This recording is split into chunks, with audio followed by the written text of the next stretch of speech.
And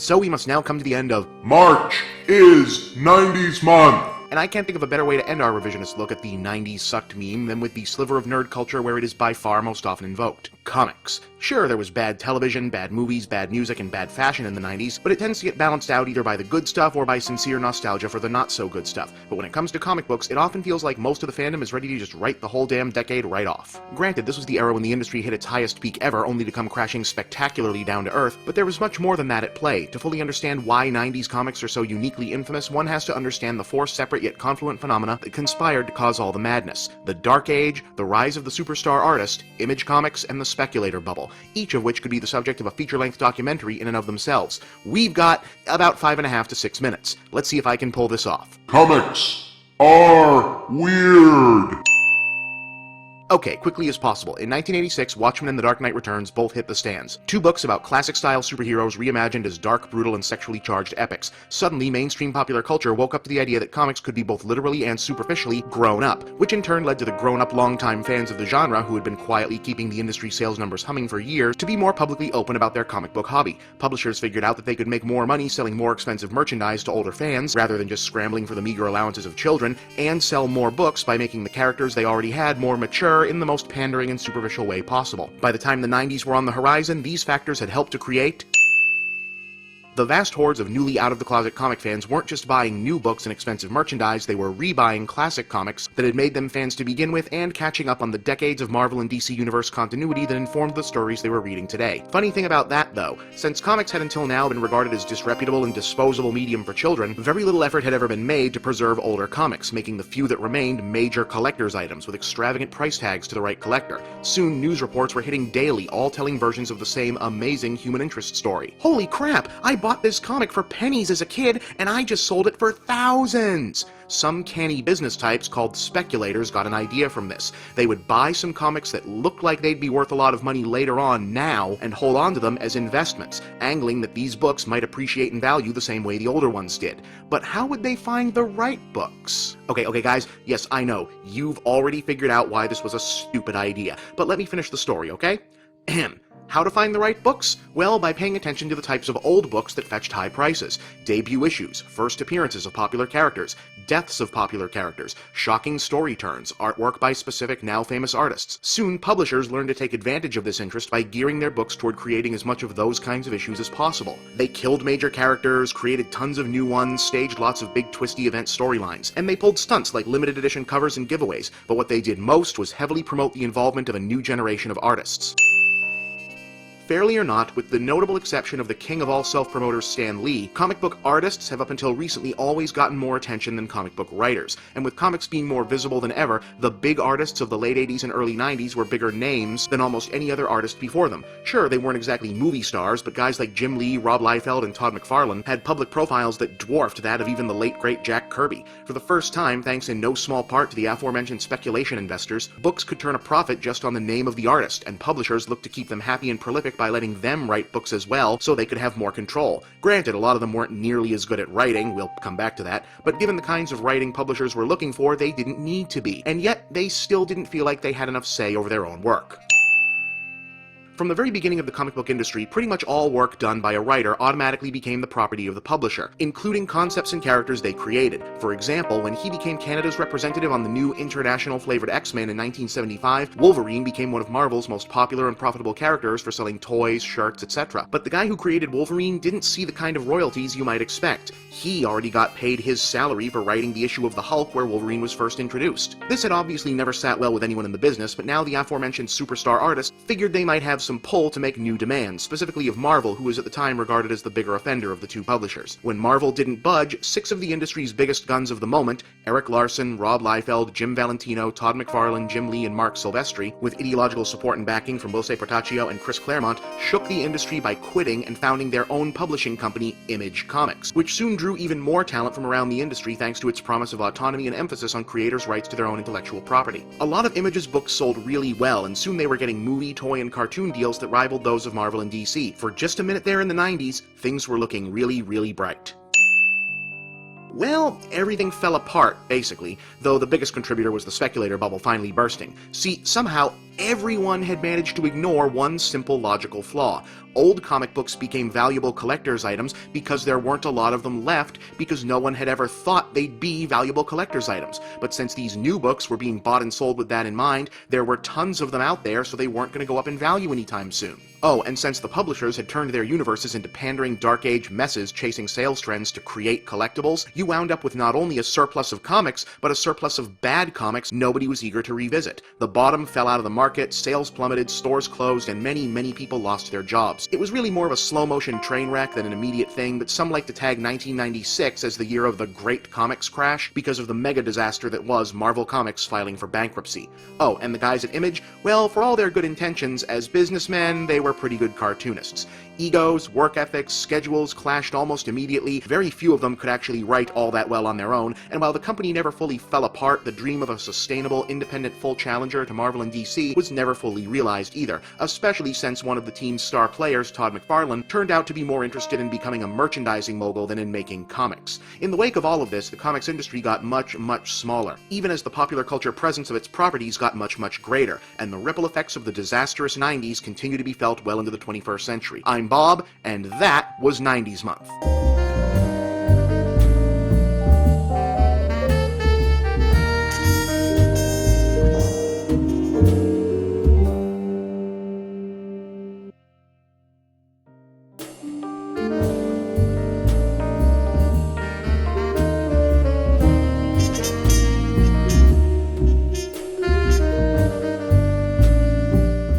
In terms of the popular culture, the word reboot has now come to mean both remake but without the implication that the original is being replaced, or look, we know it's way too soon to do a remake, but we are, so we're gonna call it something else. That's linguistically obnoxious, but whatever you want to call it, in this age of near instantaneous nostalgia, the concept isn't going away. Fortunately, as it turns out, reboots aren't always all that bad. There's a new Ninja Turtles that people seem to really like, the new Tomb Raider was excellent, Man of Steel is kind of like a reboot and that's looking pretty good. I haven't myself seen the rebooted Hannibal Lecter or Psycho TV shows, but people are telling me they're pretty decent. So I started wondering if I could come up with anything that I wouldn't mind seeing rebooted, setting as my thought exercise ground rules that I'd keep it to TV and movie franchises because the mechanics are a little different for comics or games, and that it would have to only be stuff I thought would actually stand some updating and reworking, not just revival. For example, I almost put Darkwing Duck on here, but Darkwing Duck was fine the way it was. I don't want a reboot of it, I'd just like some more. Long story short, I came up with a list of 10 things I think ought to be rebooted, and I think it's a pretty good list, and over the next 2 episodes, I'm gonna give it to you, starting with number 10. Howard the Duck is today almost exclusively remembered for the bizarrely lifeless movie that got made out of it in 1984, but he started out as an older audience's targeted 1970s Marvel Comics character, created by Steve Gerber, that wound up being one of the few attempts at merging the then-hot underground comic style with mainstream superhero books. And even after the movie crashed and burned, Howard has been observed bouncing around the Marvel Universe on a semi-regular basis to this day. Now, I'm one of the people who honestly thinks the 1984 movie isn't really all that terrible, but I definitely think this is a character of whom a second chance is well in order. The basic joke of an existentialist parody of Disney-style anthropomorphic animal characters would be fertile ground for a TV series at the very least, but if they did want to try another feature, I'm reasonably certain Marvel does own the movie rights to this one, and it's not like he'd be the weirdest thing slated to turn up in the Marvel Cinematic Universe. Number 9. Let's face it, the question of whether or not anyone cares about the Terminator franchise without Schwarzenegger seems to have been answered, but somehow I still think there's life left in this franchise, just maybe with some major retooling. The nice thing about Terminator is that it has time travel and altered histories built into its narrative DNA, so you've got a pretty good license to just decide that if the certain events can happen later or out of sequence or however you like, you just can. So if it is true that the Terminator franchise is really only interesting when it's a time-traveling robot going through similar names in a phone book, well, there's at least thematically sound excuses to go back and just do that again, especially given how many more twists the T-800's hunt for Sarah Connor can take in the age of public profiles and social media. Number 8. Gummy Bears was basically the beginning of Disney being involved in TV animation, a move which arguably helped raise the bar for the medium by bringing the studio's unmatchably high-caliber production value to the small screen. Plus, it was actually a pretty good show, a medieval fantasy series with an expansive cast and a sprawling internal mythology. The only thing that held it back in retrospect was the preference for insular and episodic storytelling in the era in which it was made. The series did have a mythos and characters went through arcs, but often inconsistently. Some episodes play like Game of Thrones with bears, while others aren't that far removed from better written versions of the Smurfs. A present-day revival produced in a DVD TV and on-demand era where longer-reaching storylines and consistent characters are more valued, built on the lessons of what did work on the original, and modern examples like Adventure Time and even Friendship is Magic to draw from, could easily be a big winner, particularly since the thematic mandates of the 80s demanding that potentially menacing villains like Duke Igthorn constantly be proven incompetent no longer really apply, which could be more interesting. Number 7. Not the mama, not the mama, not the mama, not the mama, not the mama. You do that one more time and I'm gonna throw you across the room. Not the mama! Ah! Wee, oof. Again! Call this a guilty pleasure of mine. Airing for barely 2 seasons on ABC, Dinosaurs was pretty much just The Simpsons with dinosaurs, but it was funny and did a lot with the basic premise. As high-concept Jim Henson projects go, it isn't exactly Fraggle Rock, but then what is? It was actually pretty popular in its day, but it never became quite big enough to justify the high production cost of a show cast entirely with elaborate animatronic suits and puppets. But today, more affordable materials and computer animation could very well allow the premise like this to be achieved without breaking the bank. Plus, somehow this is still on the air, so I feel like the bar is a little lower for sitcoms these days. Number 6. The first Men in Black movie felt like the beginning of something interesting, an action comedy series built less on 1 or 2 individual heroes and more on a whole organization with a specific function. Unfortunately, both the not bad animated series and the very bad sequels largely refused to expand on this, preferring to constantly revert back to versions of the J and K dynamic. While it's entirely possible that the whole thing could become beside the point if Joss Whedon's S.H.I.E.L.D. franchise really takes off on TV, I still think there's tremendous potential in this concept. If they were to bring it back, refocused on the agency and its multiple members, missions, and dynamics rising out of that, it could be a really interesting idea, especially given how prominent themes of government surveillance, immigration, and integration have become in recent years. And no, it doesn't need Will Smith, or Tommy Lee Jones, or the Dog, or even the Worm guys. It needs a script and a directing producing team that's actually excited about the possibilities of the material, not just how much money can be made off people's nostalgia for the one time the series was good. Okay, there's 5. For the next 5, I'll see you next time.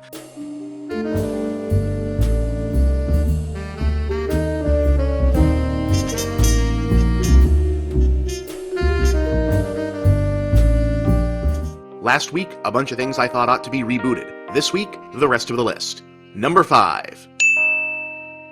The Monster Squad is one of those memorable but also not terribly great movies that my generation spectacularly overrates because the idea behind it was awesome, and the parts that are good are really, really good. It's the story of a gang of middle school kids obsessed with classic horror movies who find themselves on the front line when their town comes under attack by an all-star team of universal monsters. Dracula, Frankenstein, Wolfman, the Mummy, and the creature from the Black Lagoon. The monsters all looked great and there's some pretty spectacular makeup effects gore, but the tone is all over the map and the kids range from annoying to bland. They're kinda like The Goonies, which actually was a great movie and still holds up, without all the personality and depth. If ever there was an inconsistent pseudo-classic nostalgia movie screaming for a do-over, Monster Squad is it. Number 4.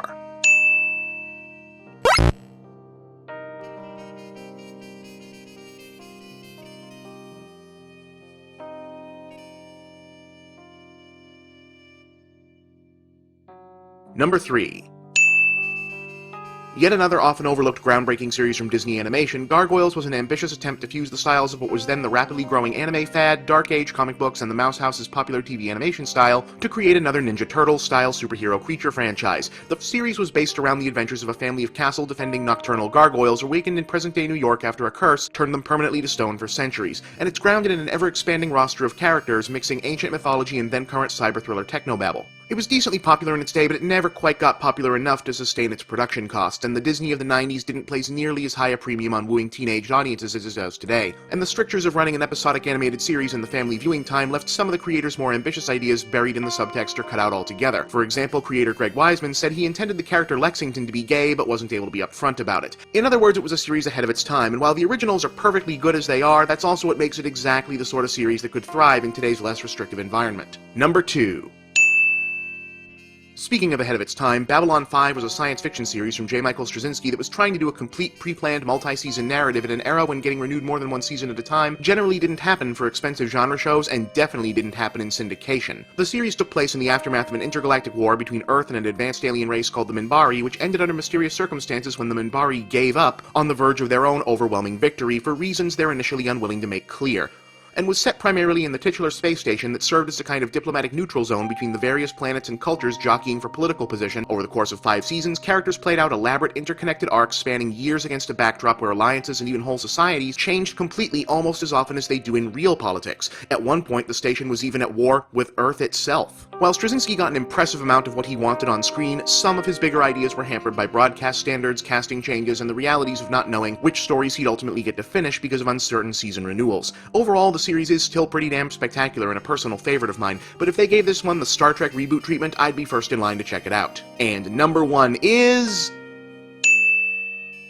I know, I'm the guy on record as still thinking The Simpsons is solidly, consistently funny, but I'm also the first to acknowledge that funny or not, at this point, it's pretty much jogging in place. You're allowed to do that when you're as important a cultural touchstone and as well-oiled a machine as The Simpsons is by now. But at some point, it's gonna end. They'll finally lose an irreplaceable cast member, Matt Groening will decide he finally has exactly enough money, something will happen, and it will end. But the by now invincible marketability and cultural prominence of the franchise probably won't. I mean, these are some of the most internationally iconic fictional characters in human history. People will be looking at them and saying, you know, there are places yet to go with this guy, or that guy, or her, or them. And you know what? I think that would be pretty awesome. It may sound like sacrilege, but I actually get pretty excited thinking about seeing new interpretations of the characters freed from their model sheets and canon that have defined them for almost 3 decades now. A lot of interesting things happen when subsequent generations of writers and artists got their hands on Disney, Warner Brothers, Hanna-Barbera, and other vintage cartoons. I don't see any reason why The Simpsons would be any different. There's somebody out there with a radical reinterpretation of Disco Stew kicking around in their heads, and I want to see what it is.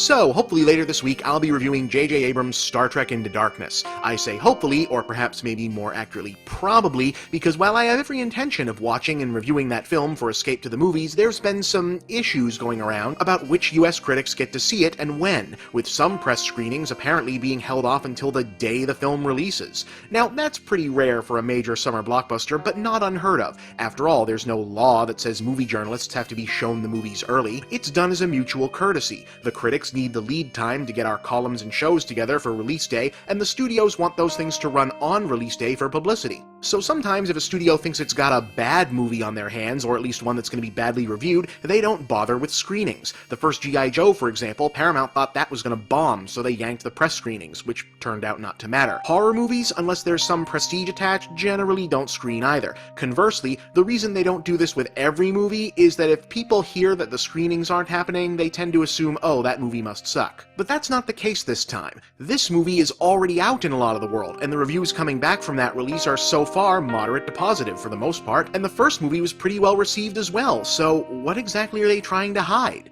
Well, if I had to guess, and I would stress it would only be a guess, I'd imagine it has something to do with, the mystery box. Okay, for those of you fortunate enough to not know this or not have to know this for work, Mystery Box is the twee little nickname that J.J. Abrams uses to describe the central conceit of his creative process. It was popularized by its deployment in Abrams' own TED Talk several years ago, and as befits a TED Talk, it's basically a cutesy-poo yet irritatingly pretentious way of describing a really basic tenet of storytelling. Basically, it amounts to audiences like to be surprised, which is obviously, for the most part, entirely true. Here's the thing though, while it's obvious that Abrams is a decently talented filmmaker, he, and let's be clear here, this is not a problem that's exclusive to him these days, specifically doesn't actually seem to ever use his mystery box shtick particularly well. I can't think of a J.J. Abrams project that I liked where the execution of some big twist was the main reason that I did like it. I mean, remember Super 8?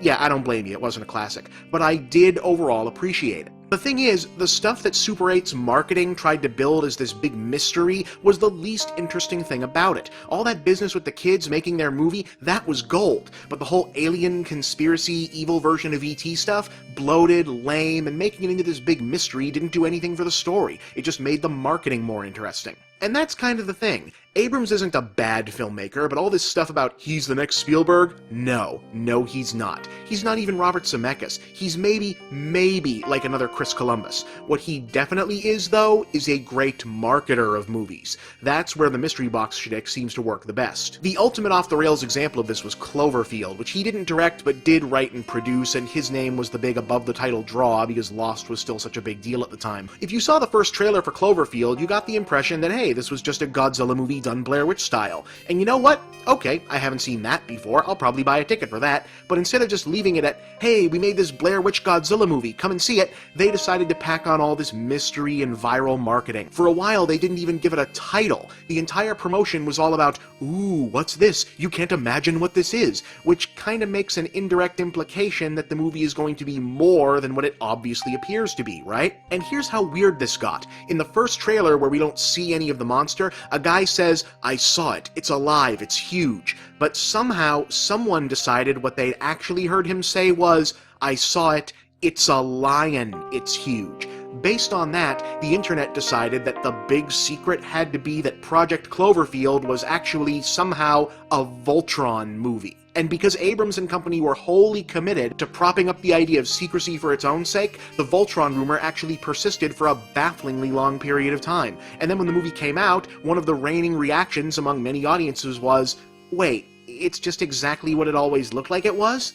Well, then what's the big mystery push? It's like if someone gave you a box of chocolates and acted like there was some kind of big secret about what might be inside, and then it really was just a box of chocolates. From where I sit, mystery and/or surprising stuff works best when you don't know you're supposed to be expecting one. I'm as sick of M. Night Shyamalan as anybody, but I can't deny that The Sixth Sense was a good movie and that its famous twist really did knock audiences on their ass in the day. And I think a big reason why is that nobody knew they were about to be thrown a curveball. The trailers matter-of-factly presented, hey, here's a story about Bruce Willis helping this kid who sees ghosts. More recently, there was a big surprise hiding right in the middle of Iron Man 3, but that movie's marketing was all about, hey everybody, Iron Man's back and he's gonna fight this terrorist guy. People get much more surprised that way. Now, since I haven't seen Star Trek Into Darkness yet, I can't really opine on whether or not turning Abrams or anyone else's movies into pre-film viral marketing games is definitely a good track for storytelling to keep taking, but it doesn't seem to be. I mean, having a big movie come out good is almost a miracle these days. Isn't not disappointing people with your actual movie hard enough, without also nudging them toward imagining some other movie to be disappointed about not getting? That's my feelings on the matter, though admittedly, they may change. I'm Bob, and that's the big picture.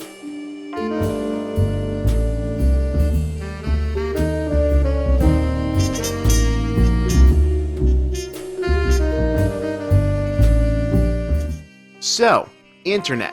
We need to have a conversation about irony. And for maybe the first time since about 1995 or so, it's not going to be about the proper definition of that word. Yes, everyone abuses it. Yes, I know what the dictionary definition is. Yes, I'm very fond of myself saying, Words mean things. but you know what? Colloquialism and the evolution of language are real phenomena as well. So while irony technically means this, we all know that especially as far as the internet is concerned, irony is a word that translates to, I am enjoying this thing that isn't good because I acknowledge that it isn't good. You see this spread out over the entirety of the popular culture right now, but I feel like, as is so often the case, most of this can be laid at the feet of my own ridiculous Generation X. Popular culture had told us, repeatedly, that not much was to be expected of us. According to the wise ones, we weren't going to save the world like our grandparents' generation did, and we weren't going to change the world like our parents' generation did. We were just going to slack off. The only thing that was expected of us, or so we were told, cynical detachment. Since we were naturally expected to be equally jaded about the plastic traditionalism of our grandparents' era and our parents' stifled revolution against it, we were just supposed to lay there and goof off. Like things, dislike things, the bottom line was that we weren't supposed to be passionate about anything.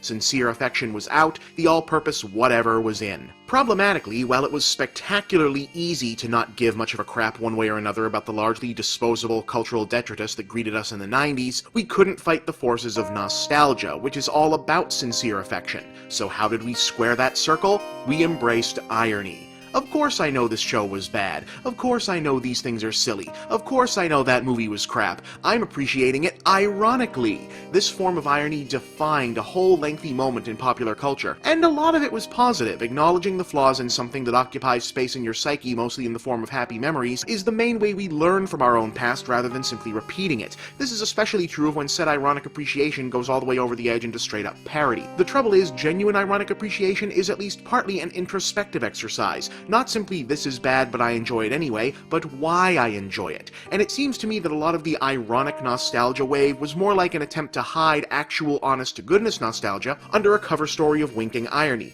I enjoy this, but I don't want people to laugh at me for it, so I'm doing it ironically. Yeah, that's the ticket. And I worry that in doing so, we overextended a damaging, if trivial, form of self-hatred. It's the whole guilty pleasure thing. You shouldn't feel guilty about things that make you happy unless those things are, also crimes. Also, it had the net effect of negating worthwhile things that this or that movie, book, or show did accomplish, even if other aspects of it were eye-rolling. It also cheapened irony itself, blurring the already murky distinction between the two supposedly opposite types of appreciation. More problematically, at least from my perspective, this had the effect of reviving things that, to be honest, we probably should have left in the past. Case in point, the Chuck Norris phenomenon. Now let's be clear, the internet's initial obsession with Chuck Norris is the contrast between his old-fashioned macho hero reputation, its inexplicable continued popularity in some segments of the popular culture, and the fact that Chuck Norris is terrible. Not personally, I mean, I don't know the guy, maybe he's a great dude, but his movies, his TV shows, his other stuff,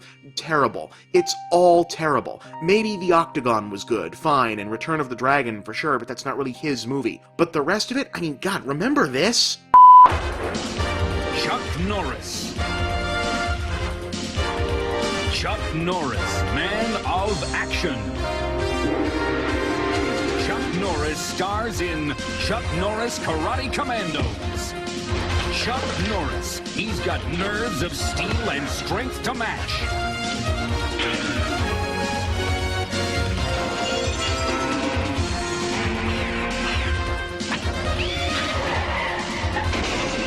Chuck Norris with his team, Pepper. It's too dangerous, Chuck.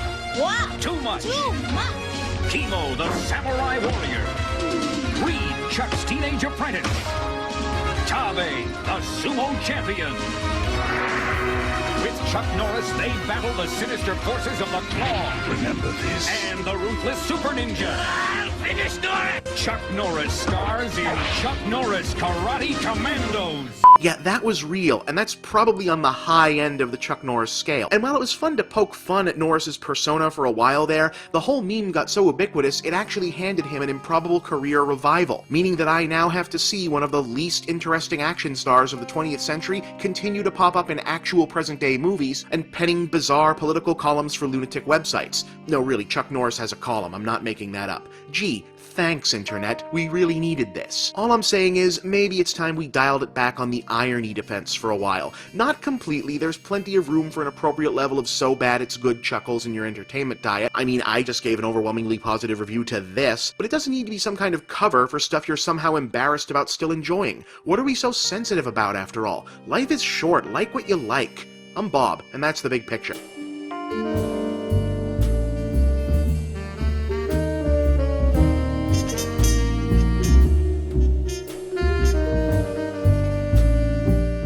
For the benefit of my international viewers, in case you weren't aware, we're having kind of a rough time here in the good old US of A. The middle of the country is getting ripped apart by tornadoes, somebody sent poisoned letters to the president, the trajectory of our economy is still somewhere between Tank Girl future and Frogtown future, there's giant snakes in Florida, high-profile Supreme Court cases are polarizing civil discourse like nothing since the mid-60s, a bunch of shady crap is going down with the IRS, and somebody let M. Night Shyamalan release another movie. In the face of all that mounting, nigh-apocalyptic chaos, much of it derived from complex, serious, relevant issues requiring careful consideration and attention, a slew of political and cultural commentators in the media, aka the people we count on to cut through all the chatter and help us discern what's really important and what really needs talking about, chose to focus their valuable and limited attention this particular weekend on the importation of an Australian children's cartoon to a low-rated cable network. Yeah. Supposedly, this latest and most grave threat yet to the foundations of the societal order is called SheZow. And, folks, look, it's my job to know about this stuff, and even I'd never heard of this until people started freaking the hell out about it over the weekend. So I watched some of it, and yeah, it's okay. I mean, as current-era cartoons go, it's not exactly Adventure Time or Gumball quality, but it's funny, and I can see why the hub picked it up. Though I'm not entirely convinced that it's the magic bullet that's actually going to get people outside of brony fandom to start watching the hub. So what's the big deal exactly? Well, according to the breathlessly urgent reporting on various political blogs, SheZow is a transsexual superhero whose titular series is part of the much-vaunted gay agenda to indoctrinate your precious children into rejecting binary gender stratification to further their sick and depraved goals of, communism, I guess? I don't know anymore. These people are deranged. Have you ever actually watched Fox News? So, the premise of the show is that this kinda bratty young teenage kid finds a magic ring and winds up endowed with the mantle of a superhero that wasn't specifically meant for him, a la Green Lantern. The twist? Said mantle is that of SheZow, in all instances prior a female hero with specifically gendered abilities and gear. So not only does the little twerp get saddled with unwanted world-saving responsibilities, he has to do so while dressed like Hot Topic Sailor Moon. The ring turned you into SheZow! I am not SheZow! I'm a dude! This is hilarious. It's just inconceivable. Say it, don't spray it.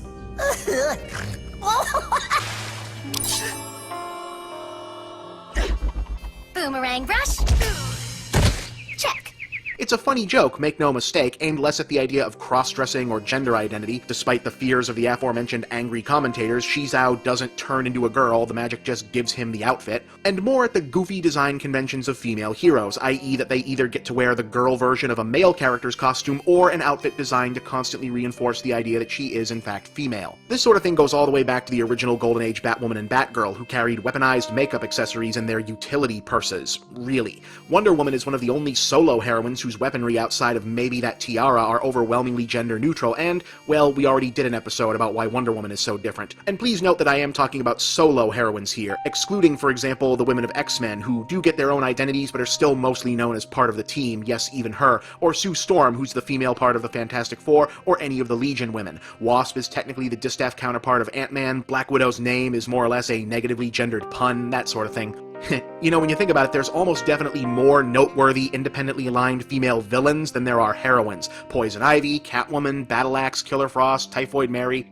Hey, isn't that interesting, huh? And that's sort of the entire joke of this show. It shouldn't really be a problem to have a hand-me-down superhero identity. I mean, Batgirl basically wears Batman's colors and trademarks, but it is because SheZow is specifically a girl hero, and girl-specific heroes have largely been forced to be pretty lame for a long time. It's a funny setup, but that's literally all it is. The supposed connection between this boy gets superpowers but has to wear a dress to use them gag, and the actual LGBTQ issues its critics are so enraged about are spectacularly thin. The definition of tangential or circumstantial. Not that I'd have an issue if there was something to it, of course. After all, it is the 21st century, people. Transgendered and or at least gender-questioning youth do exist and have always existed, so damn right they ought to see some positive representations of themselves in their cartoons. And while SheZow isn't aiming to be precisely that, I can only imagine that a kid-oriented series that's at its core about how pointless and arbitrary various superficial gender rules are has to be some kind of step in a positive direction, yes? And that's kind of, well, the big picture. This innocuous one-joke cartoon isn't what its newly minted detractors seem to think it is, but in a way it is part of what they're raging against so hard with such futility. To an extent, the mainstream acknowledgement of transgenderism is the writ-large embodiment, alongside gay marriage and the whole cornucopia of LGBT issues, of an idea that our modern culture is moving more and more into wholesale rejection of certain antiquated notions of gender that played a key role in propping up certain arcane patriarchal social structures. And if you've got some kind of professional or ideological investment in said structures, well, that's going to be threatening to you. Hence all the shouting, even about a damn cartoon, since said cartoon's central joke is in pointing out how arbitrary and dumb the idea of gendering, clothing, colors, behaviors, etc. really is when you stop and think about it. So, well, no, it turns out the hub is not sneaking some radical revolutionary post-patriarchal gender fluidity tract in front of your kids in the guise of yet another superhero parody. It does feel like maybe it's a drop in the bucket, and as far as I'm concerned, put me down for team hoping this one catches on. I'm Bob, and that's the big picture.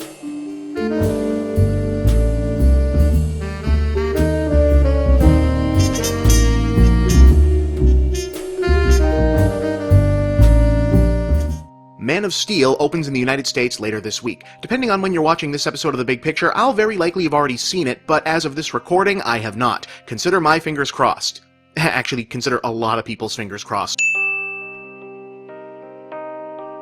As befits him, this new incarnation of Superman is carrying a lot of weight on its shoulders, not only undertaking the somehow necessary task of making the most towering figure in the currently biggest genre in all of popular culture cool again, but also helping Warner Bros. DC Comics movie adaptations finally move out of the Gotham City ghetto, stop embarrassing themselves, and just generally get their act together. I mean, seriously, just the fact that the Avengers got to movie theaters before the Justice League is like if Kiss had gotten into the Rock and Roll Hall of Fame ahead of the Beatles. But perhaps the most difficult task at hand for Zack Snyder and Christopher Nolan's mega-hyped reworking of the seminal superhero will finally be getting the live-action movie arm of the Superman franchise out from under the shadow of the original Richard Donner film. A classic so revered it remains for many the yardstick by which the entire genre is still judged, and the standard Superman in particular can't just seem to escape. It was the first time a superhero story had been treated the lavish, big-star Hollywood spectacle, even if there wouldn't be another similar success until 1989's Batman, and the genre wouldn't fully come to dominate theaters until 1-2-3 punch of Blade, X-Men, and Sam Raimi's Spider-Man at the turn of the millennium. I don't know that there's been a movie adaptation of anything that was already popular that loomed so large and had such a lasting effect over its original material. Christopher Reeve is the Superman by which all others will forever be judged, most music associated with the character can't help but try and sound like John Williams' score, and the new to that film takes on the mythos like Superman's shield being a Krypton family crest, the New Agey crystal Krypton, Jor-El's holographic image hanging around the Fortress of Solitude, and Clark Kent starting his career as an adult, rather than being Superboy first, have wormed their way into countless subsequent versions of the character, for better or for worse.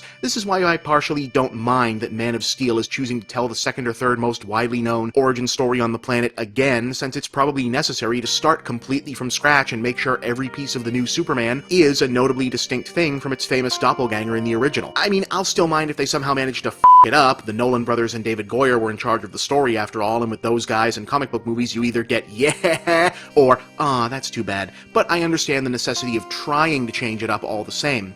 But despite, or indeed because, of how culturally omnipresent it is, the actual merits of the Donner-Reeves Superman are often given a secondary consideration to the magnitude of its place in the cultural pantheon. I mean, that it's a classic is undisputed, but does it hold up? Is it still that good? Was it ever that good? Well, hell yeah, I think so. This is a movie I revisit pretty frequently, and while it's definitely not perfect either as an adaptation of Superman or just as a movie in and of itself, despite all that and its problematic ubiquity, this remains just a flat-out really good movie. And it's easy to see why the franchise has been falling short of it ever since. It doesn't really require much more endorsement beyond being a really well-made, well-acted, well-directed fantasy adventure, but it's particularly spectacular in the context of its time. No one had ever even attempted to do this before. Sure, there had been fanciful movies and big effects-driven spectacles and even movies based on comics before, but no one had ever tried to take the unique visual and storytelling tropes of the superhero to the big screen in a respectable, full-scale production. Where were they even supposed to start? Should it be a comedy, a children's film, some kind of sci-fi affected drama? Keep in mind, even though everyone knew Superman and DC Comics was having a very profitable tail end of the Silver Age, most of the people making decisions on this film would have been more familiar with the Golden Age Superman, whose adventures often had more in common with lighthearted children's stories or cartoon slapstick than the action-heavy feel modern comic fans were more familiar with.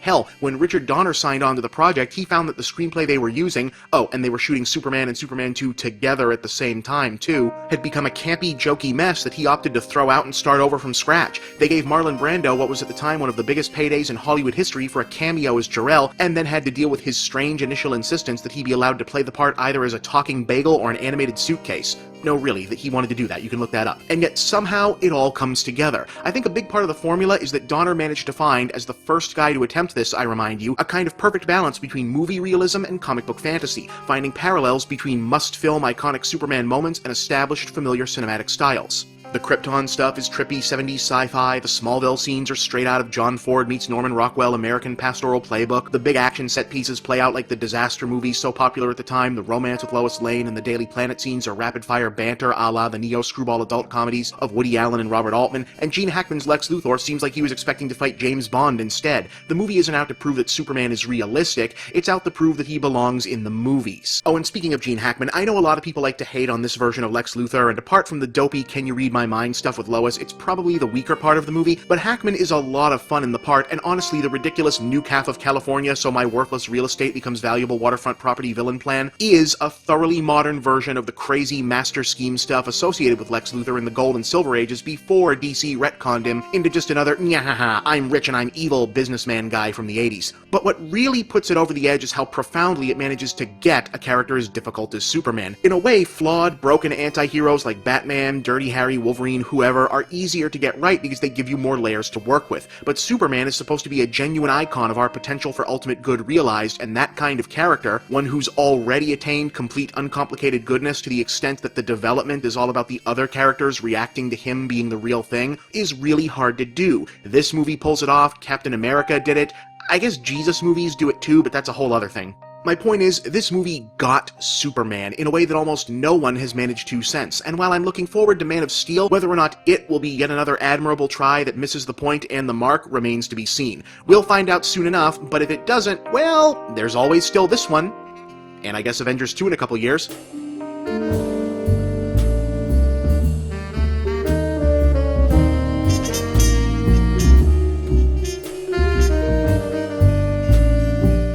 Okay, yeah, let's do this, I guess. I'll be honest, guys, I'm not really sure what you want out of this one. I use the Street Sharks as a recurring joke on the show, mainly because they're obscure enough to be funny, but recognizable enough to be, well, recognized, and because everything about them's so perfectly emblematic of the really bad, but still weirdly endearing mid-90s popular culture. But emblematic didn't necessarily translate to terribly interesting in this case. They weren't a huge generational touchstone like Masters of the Universe or Power Rangers, there isn't an especially interesting creation backstory like Ninja Turtles or Transformers, it wasn't a unique moment in a larger phenomenon like Sonic Sat-Am, and it wasn't ahead of its time like Gargoyles. Street Sharks was exactly what it looked like. Yet another attempt to make the TMNT lightning strike twice, perhaps noteworthy for being among the last such experiment, coming into being 2 years after Mighty Morphin Power Ranger had already arrived to supplant the Turtles' kid culture throne. But every time it comes up, people seem to get real excited about it, so yeah, alright, let's do this. Ladies and gentlemen, the Street Sharks.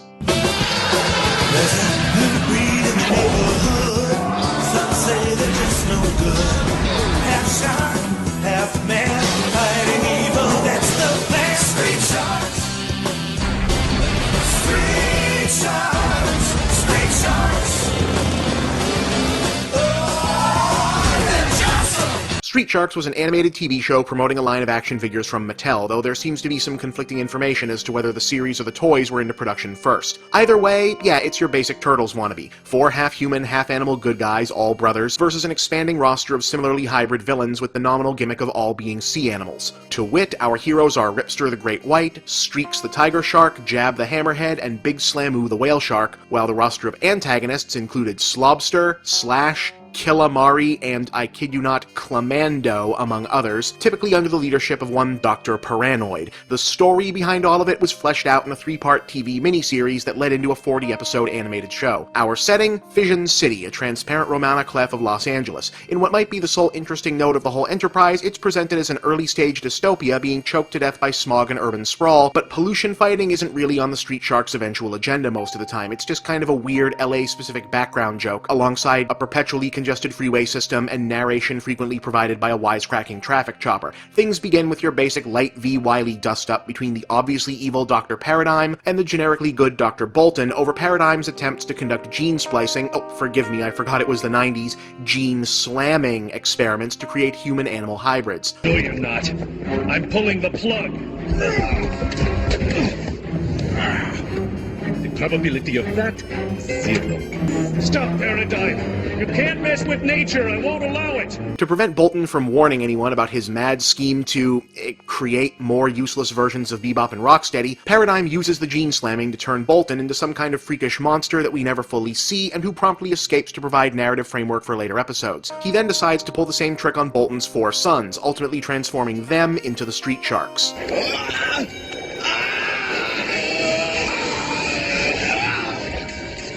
Your hands! Check out your face!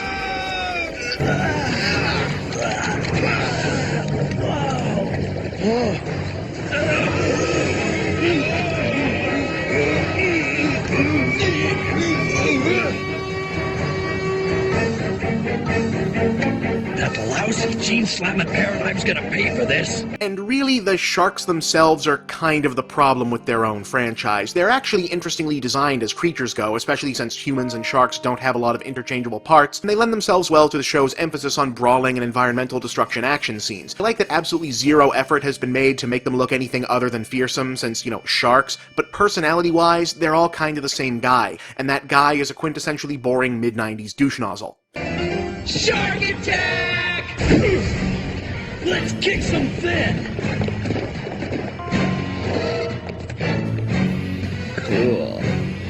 Look, I'd never argue that the burnout, the leader, the jerk, and the nerd were exactly paragons of character creation, but at least you could tell them apart. The Bolton brothers are just these empty vessels for generic teen machismo, various extreme hobbies, and questionable 90s fashion choices, all of which were somehow supposed to be aspirational at the time. There's some cursory attempts to differentiate them by hobby or catchphrase, but ultimately it's a whole team of poochies, and that gets old really fast. In any case, the rest of the origin show is devoted to setting up the status quo for the rest of the series. Paradigm convinces the city that the street sharks are the bad guys, and he's the hero trying to stop them. The sharks find allies in their dad and Paradigm's former colleagues, score some toyetic vehicles, an obligatory underground lair. Eventually, Paradigm gets gene-slammed himself and becomes Dr. Paranoid. As the series progressed, the brothers were mainly focused with finding their elusive father and reclaiming their human form, but they also managed to pick up fellow heroes like Rox and Moby Lick along the way. But the most interesting ally were the leads of a spin-off toy line originally called the Dino-Vengers. The name, I imagine, is self-explanatory. While they were introduced in a Street Sharks episode, they got a new backstory and a new name for their own series. Extreme,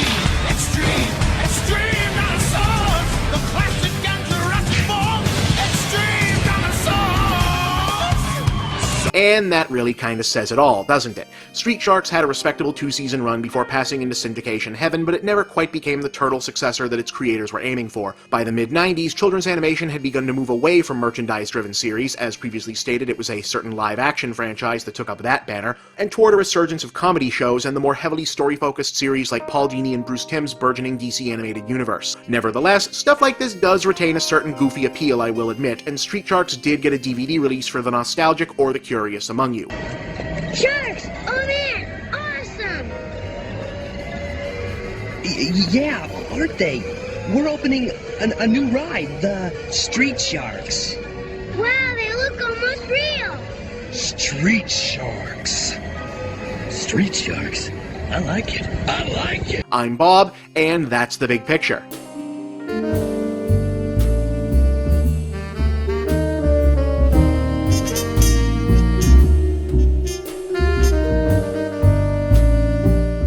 People sometimes ask if critics are too hard on what they review because they're trying to look unbiased. Speaking only for myself, kinda. I mean, I don't know about bias, but since I'm aware that visceral, in-the-moment enjoyment is actually one of the things that it's easier for a movie to deliver, I tend to question what I like more than I question what I disliked. To put it another way, I think it's healthy to second-guess positive reactions more so than negative ones, because the negative ones are often right the first time. For me, at least. The main thing is, I try as best I can to avoid feeling like I'm doing advocacy journalism for movies, even if I am, in fact, advocating that you go see this or that film in the end. And I especially don't want to get into the realm of shilling for something, the quality of which I'm not 100% sure about. For me, these are good rules. All of which I'm about to decisively break to tell you that although at the time of this writing I have not yet watched this week's big new Giant Robots vs. Giant Monsters movie Pacific Rim, you should definitely be going to see Pacific Rim. Let me explain. Now granted, what makes this exercise much easier than it might otherwise be is that I'm reasonably sure this movie is going to be at least pretty damn good. The trailers look good, it has a good cast, Guillermo del Toro, the director, is one of our best living filmmakers, etc. I mean, do you want 5 reasons to go see this movie? Fine. Kronos, Blade 2, Devil's Backbone, Hellboy, Pan's Labyrinth. There you go. But that's not the only reason why I think it's not only okay, but important for me to use my meager voice to shout, "Hey guys, let's support this one!" across the internet. No, the main reason is because, in all honesty, both as a movie fan and a movie critic, I am aching for some originality at movie theaters. Look, I am not one of these guys who sees adaptations and remakes as automatically lesser works in and of themselves. You can make a tremendously original or even groundbreaking movie out of an adaptation like The Dark Knight. You can just as easily make a tedious slog out of an original idea like Olympus Has Fallen. Some sequels are among the best movies ever made, while lots of legendary stinkers were original ideas. But here's the thing, no matter how many perfectly good movies we get from Hollywood's current fascination with remakes, reboots, and sequels, too much of that is bad for the soul and worse for the health of a movie culture. I mean, to commit yet another sin against respectable film criticism and utilize a cheesy food metaphor, I might love hot wings, but I can't can't eat hot wings every damn day, although I have tried. New things, new experiences, and new ideas are a vital part of our cultural development. Spirit of adventure, pioneer ideal, that whole thing. Even when the new ideas turn out to be bad, the important thing is that we tried them. Nostalgia and looking back are all well and good, but a culture that only looks back is a culture that is choosing for its best days to have been behind it. And I don't think that's us yet. But since movies are expensive and known quantities are safer bets, at least in theory, we've come to a place where most of the big new movies this summer have been sequels, reboots, reimaginings, or remakes. A place where someone thought this disaster was worth making because, hey, at least it's a brand. And that's just not good for us, even if so many of the less than original movies weren't disappointments, though that obviously doesn't help. Sure, there are plenty of other reasons why I'm psyched for Pacific Rim and would like other folks to be as well. Del Toro is a genius, and he really deserves a big hit, for one thing. For another, I find its apparent globalism encouraging. We live in an increasingly connected, borderless world, and a film with an international cast of stars, boasting origins and inspiration as diverse as anime, kaiju movies, and Lovecraftian horror feels like a more positive development in that direction than the tiresome America as center of the world 20th century nostalgia of Man of Steel or the Transformers franchise. But I keep coming back to one central fact. This movie is about something new, something different. It's not based on an old cartoon or adapted from a comic or a remake of some other film. This is new material, new ideas, new characters. That shouldn't be so damn refreshing, but in a summer of oppressively terrible duds like The Lone Ranger, it sure as hell is. Not to be cynical about it, but if we don't make new movies now, what will they remake in the future? Yeah, haha, funny joke, but I do this for a living, folks, and I sure as hell don't want to be suffering through yet another increasingly worse reboot of Spider-Man a decade from now. One of the reasons so many movies coming out are based on 80s cartoon or 60s comic books is because those were moments of intense creativity and newness at the time. New is good. New should be encouraged. Again, I haven't seen the movie yet, though I will by the time you see this episode, and even though it looks really good and I'm really looking forward to it, well, that was the case with Man of Steel, and Man of Steel turned out to be kind of a mess. What I'm here to say is that I hope you don't wait for my review or anyone else's review. I hope as many people as possible are already planning to see Pacific Rim just because it's something fresh, something new, something different. I understand that's not an easy proposition. Things are tough all over, money is tight, the economy sucks, life is uncertain, and the desire for the comfort of the familiar is wholly understandable. But let's make the effort anyway, huh? Let's do our part to support stuff like Pacific Rim, and Elysium, and The Conjuring, and Only God Forgives, and The World's End. Yes, even if we're not sure about them. Yes, even if some of them disappoint us. Because if we don't, then more reboots, more remakes, and more regurgitation and recycling is all we're going to get. Let's all try as much as we can to make the movies a place where creativity, fresh ideas, and originality can thrive, not just a place where franchises and brand names can reach their most profitable form. I'm Bob, and that's the big picture.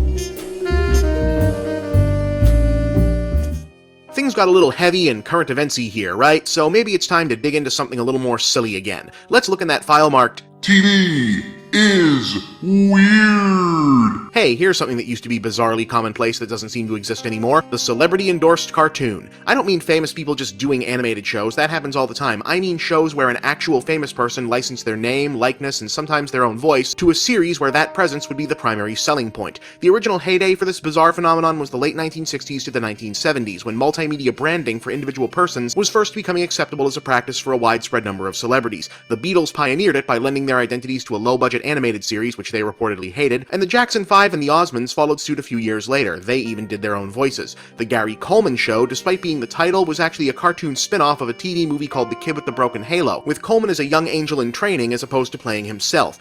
The Harlem Globetrotters became superheroes in their show. Hell, even Muhammad Ali got in on the action. Float like a butterfly, sting like a bee.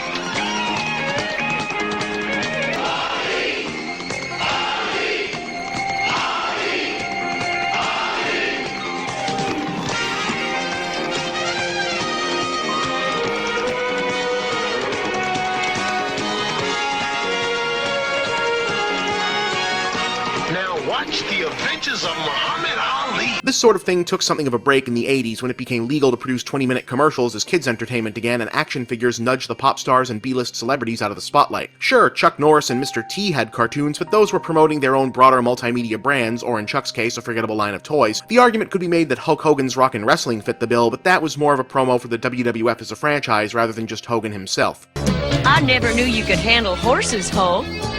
Well, you just have to know how to talk to them. Ow!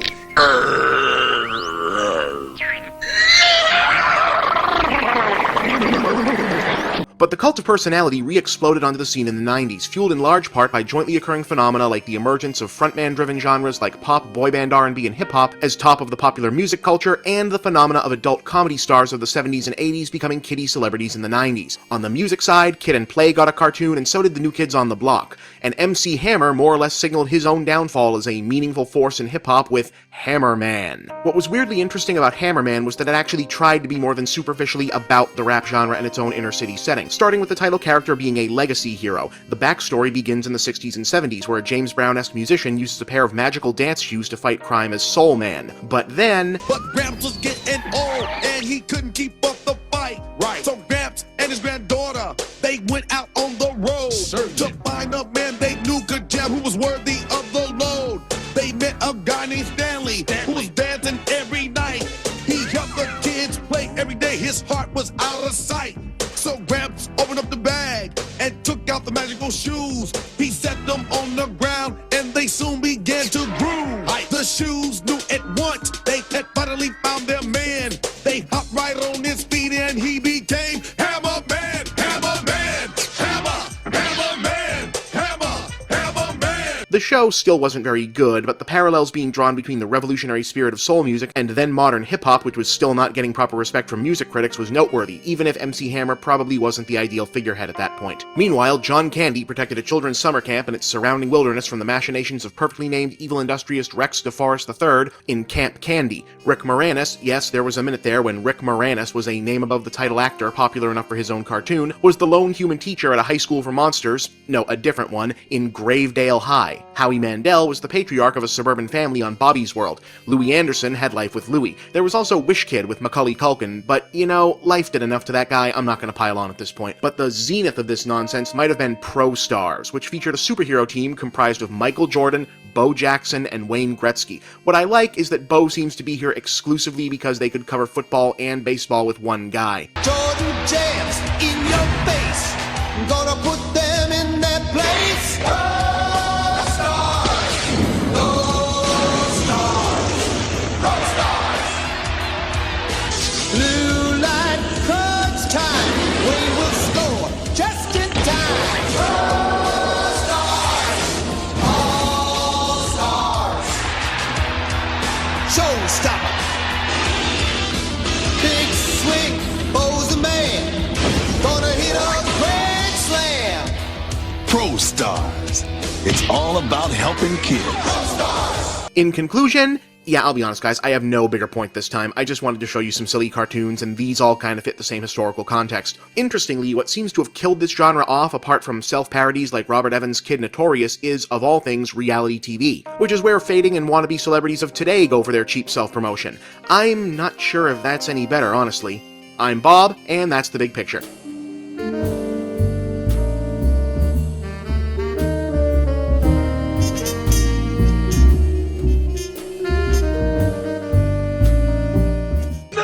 Nerds? Nerds. Nerds! Nerds! What is a nerd? One of the more interesting prospects of the recent movie reboot The Amazing Spider-Man was its promise to offer audiences a fresh take on Peter Parker, updating the quintessential nerd superhero for a 21st century where the whole idea of the nerd had changed considerably. Instead, what the film offered was a tall, attractive, athletic, fashionably brooding Peter who seemed for all the world to be a composite of everything trendy and desirable in a high school heartthrob who, for some reason, is still referred to and treated as the puny, dweeby, dateless wonder Parker of the mid-1960s, despite all evidence to the contrary. The dissonance there was easy enough to understand. It was a slapdash movie rushed into production by people who didn't really give a damn about whether or not it was good. But it does, perhaps accidentally, fall in line with the way the broader cultural perception of the nerd has changed in some respects, and not at all in others. But has it really? Where did it all come from in the first place? Would you be surprised if I told you that what we consider to be evergreen nerd stereotypes, and even the word itself, are only a handful of decades old? Let's get the etymology out of the way here. The word nerd was invented by Dr. Seuss to describe a fictional animal in his 1950 book If I Ran the Zoo. According to Newsweek magazine, it was at some point shortly thereafter adopted as a new synonym for square, i.e. a young person who wasn't part of this or that counterculture, by teenagers in Detroit, Michigan. From there, it appeared in various other forms sporadically throughout the 50s and 60s, though since mimetic evolution of slang was hard to track in the days before mass communication, it's possible multiple usages sprang up independently of one another. One of my favorites being the notion that the proper spelling was actually nerd, i.e. drunk spelled backwards to denote someone who didn't like to party. Geek, incidentally, didn't used to be synonymous with nerd or any of its other attendant connotations. Geek originally referred to the human attractions at circus freak shows, and then got repurposed as a general insult for weird or unusual persons, then got grabbed up alongside every other once derisive slang term as part of the pseudo-ironic nerd pride phenomenon of the 21st century, and stuck better than most because, well, probably because it made a cute rhyme with chic, honestly, but we'll come back to that. In any case, nerd as a universal identifier for the terminally unhip didn't really seep fully into the popular culture until it became a go-to insult on the TV series Happy Days, which was made in the 70s but set in the 50s, thus creating the appearance that the idiom nerd was both long-lived and widespread. However, one thing that wasn't immediately present during this establishment of nerd identity was the secondary component. Nerd did not originally also denote high intelligence. Remember, from World War II up through the early 60s, especially once the atomic age got underway, skill in science and technology were largely idealized, as best seen in the iconic imagery of the two-fisted macho scientist of 1950s comics and B-movies. The brains-brawn binary concept, aka the dumb jock smart nerd dynamic, wasn't in any real way entrenched in the popular culture yet. Sure, casual slurs like bookworm, egghead, and brainiac had long been tossed around, ditto for the weak-willed, overly studious persons themselves, but the modern conception of high intelligence equaling social ostracism and vice versa is just that, a modern concept of fairly recent vintage. So where did it come from? Where did Sheldon, Dexter, Urkel, Screech, and Mark I Peter Parker all come from in the first place? Well, it's hard to pinpoint, actually. It definitely came into full bloom in the mid-1960s, and for some, the answer is as simple as pointing out that they all could simply have been reworkings of Jerry Lewis's then-popular Nutty Professor persona. On the other hand, and I'm going to phrase this as carefully as I possibly can, when you look at the stock characteristics of the post-60s nerd archetype, i.e. extremely high-skilled in very specific cognitive fields, introversion, difficulty in social situations, said archetype runs somewhat parallel to the high-functioning end of what's called the autism spectrum. Is it possible that the classical nerd stereotype were in fact simply caricatures of folks with conditions that weren't generally recognized as conditions by the public at large until fairly recently? I honestly don't know, and I do know that that line of thought inevitably leads into hairy areas of discussion like overdiagnosis and flexible boundaries, but it is an interesting notion, and I'm seeing it raised more and more lately. Whatever the origin, nerd became one of the great go-to stock characters all throughout the 70s, 80s, and 90s, beloved by movies and TV for their dual use as both punchline and problem solver, and further emboldened by the increased visibility of real-life nerds as the home electronics market exploded stateside. Class, what follows visibility? Pride. So even though the nerd was still largely a negative and or comical archetype in popular culture, it became more and more common for folks in real life to self-identify as such, particularly in the wake of gimmicky movies like Revenge of the Nerds and the unexpected ubiquity of Steve Urkel. And as the 90s bled into the 2000s and the mainstreaming of the World Wide Web began rewriting the culture itself, these were often the folks holding the pen. Today, nerd, often used interchangeably with geek, is less an identifier of type, though said types are still part of the stock character toolkit, than it is a commodified lifestyle label now that once nerd-dominated fields of interest are more widely popular. And while there are probably just as many, if not more, fictional nerds on TV and in movies as ever, and certainly as many in real life, it does kind of feel like the old model sheets are less and less stable, to the degree that they ever were. There was always more than a note of rosy self-aggrandizement to the conceit that quote-unquote nerdy or geeky interests made one a nerd and thus qualified them as default intellectuals. The relative quality of internet discourse on the subject of video games or comic book movies these days can attest that this is very much not the case. We've also had to retire the comfortable notion of the nerd as quintessentially decent soul given the rise of the brogrammer scene in the ever-booming tech sector. And maybe that's all for the best. As I hope I've somewhat demonstrated, nerd was always a nebulous thing. Labels have their place, they help us organize our thoughts and perceptions, but we ought to control them, not the other way around. What is a nerd? Well, if you feel like you are one, then I guess it's you. What is nerd culture? Whatever you want it to be, or to have been. Maybe that takes a bit more mental gymnastics than simply saying nerd equals pocket protector, thick glasses, and blueprints to the Enterprise, but if we nerds really are as clever as we've always considered ourselves to be, I think we can handle it. I'm Bob, and that's the big picture. Guys, I have a confession to make. I've been meaning to tell you this, to tell all of you this for quite some time. Holding back on it has likely caused distress and discomfort for you and most definitely for me, and for this I have nobody to blame but myself. The most convincing lies are indeed the ones you tell yourself, and I had me thoroughly convinced that holding back from admitting this not only would have no ill effects on me, but also would be the right thing to do for you, and I could not have been more wrong on both counts. For that, and for so much else, I am truly sorry. So, here goes. My name is Bob Chipman, and I enjoy Family Guy.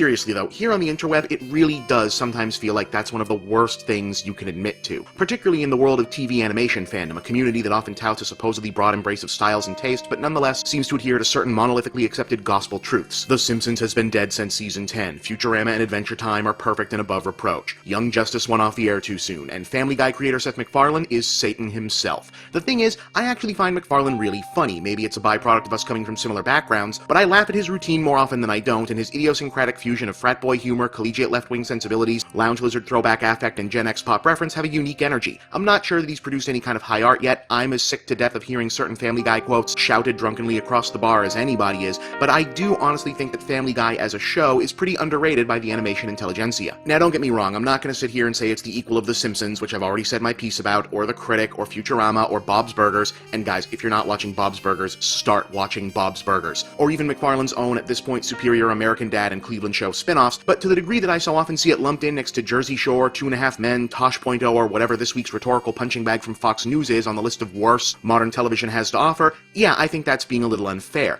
To be clear, I'm not talking about all of Family Guy. In fact, I'm probably in the minority of people who like the show, inasmuch as I'm overwhelmingly more fond of the series post-Stewie Griffin The Untold Story, i.e. when it came back from cancellation the first time. Yes, I know the reason it came back was because the first 3 seasons somehow became mandatory ownership for a generation of college freshmen circa 2002 or thereabouts, and the rest is history, but Family Guy 1.0 never clicked for me outside of a few episodes. For me, it really was just a weaker, cruder Simpsons, a cartoon caricature version of the model sitcom Family, played for broad parody, and since I hadn't gotten sick of Homer, Peter Griffin didn't really have anything to offer me. It wasn't until the show came back, with MacFarlane and his writers obviously straining against the various boxes they'd locked the characters into, that there started to be some real inspiration there. Insane Flight of Fancy Peter is funnier than umpteenth version of Ralph Cramden Peter. Snarky, vaguely deranged Lois is funnier than nagging wife Lois. Sad doormat Meg is funnier than we need a second female character Meg. Awkward sad sack Chris is...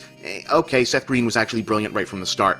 Oh, I'm so awkward! And yes, I'll say it, foppish, sexually confused super scientist Stewie is a lot funnier and more well-rounded as a character than the wants-to-kill-mom thing that was played out after like 2 episodes, though the Stewie kills Lois, Lois kills Stewie two-parter that they did to put that to bed was one of the best episodes. But the shift that finally made the show click for me was about Brian the dog. In the first 3 seasons, Brian's personality was largely unchanged from he and Peter's earlier incarnation in MacFarlane's one-off 1995 Cartoon Network pilot based on his own student film, Larry and Steve. Listen to me. If you don't get me out of here, I will be put to sleep. Do you understand me? You will be indirectly responsible for the resulting euthanasia. Oh boy, they got enough kids over there as it is. I.e. Brian was the smart man or dog in a stupid world, away from MacFarlane to grouse directly to the audience. He was Family Guy's version of Lisa Simpson, the character we're meant to accept as just far enough above the others to be a vessel for the writers to make direct, non-joking proclamations about life, politics, philosophy, or whatever. But while the innately understood social and family dynamic challenges of being a middle child and an intellectually inclined preteen girl always imbued Lisa with a certain amount of underdog sympathy, Brian is basically the show's cool live-in uncle character, all the prominence of the dad, none of the responsibility. So having him also be the character who gets to dress the other characters and the audience down for being idiots was a little much. But when the series returned, MacFarlane's conception and performance as Brian began to emphasize the character and, to hear some tell it his own, less desirable affects. His atheism and reflexive liberal proselytizing being mostly born of contempt for supposed lessers, a would-be feminist who can't handle dating women who are smarter or more successful than him, basically still the show's intellectual center and most certainly MacFarlane's most blatant self-insert character, but more visibly guilty of the smug jerk factor that comes with it. That much needed depth plus the show within a show that's become he and Stewie's team-ups are a night and day difference. Basically, the show got better once the characters coalesced into their own beings rather than just being stock sitcom parodies, and the writers could take them to new places. I'll put episodes like North by North Quahog, Petergeist, Road to Germany, Brian and Stewie, Three Kings, or And Then There Were Fewer, up with the best of, say, The Simpsons, Seinfeld, or Community.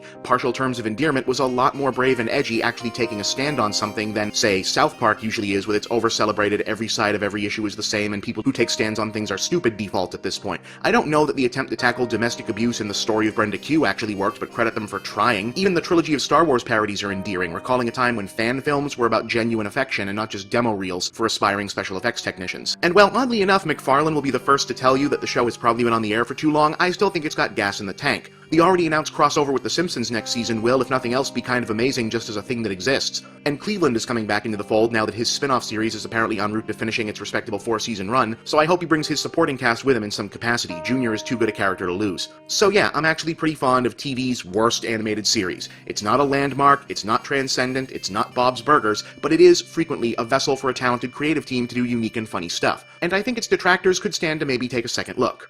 Alright, come at me, bro. I'm Bob, and that's the big picture.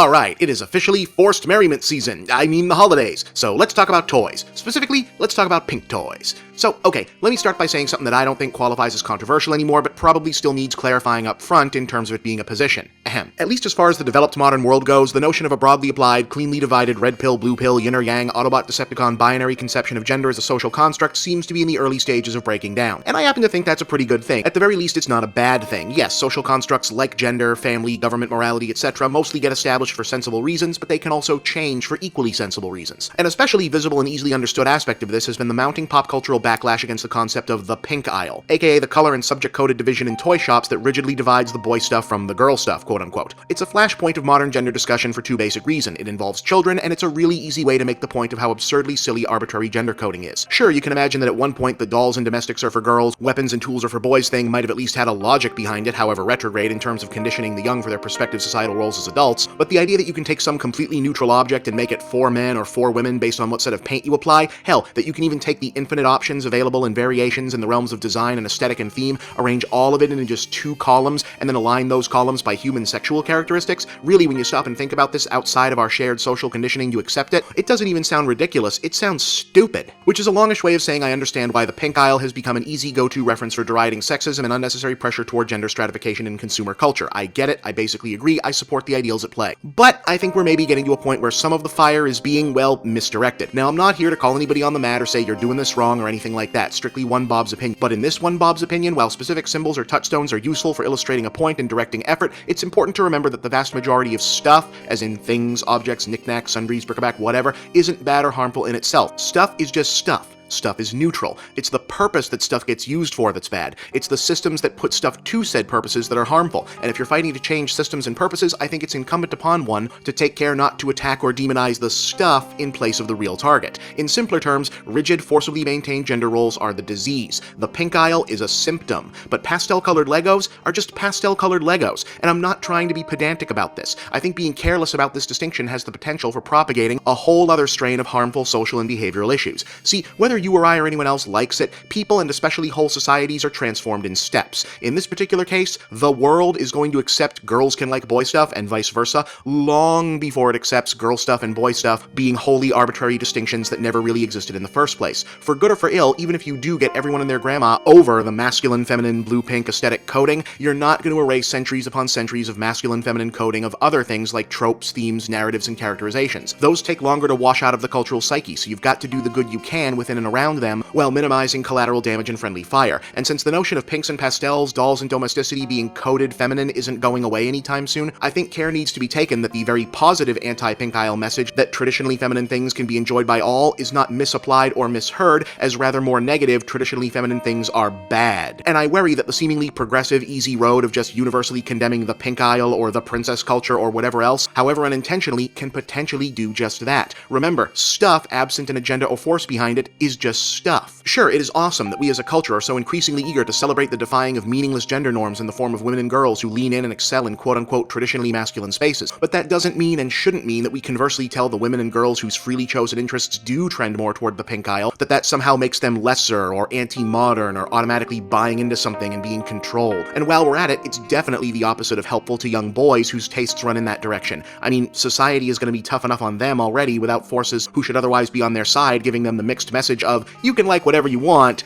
but what you want is actually kinda lame still.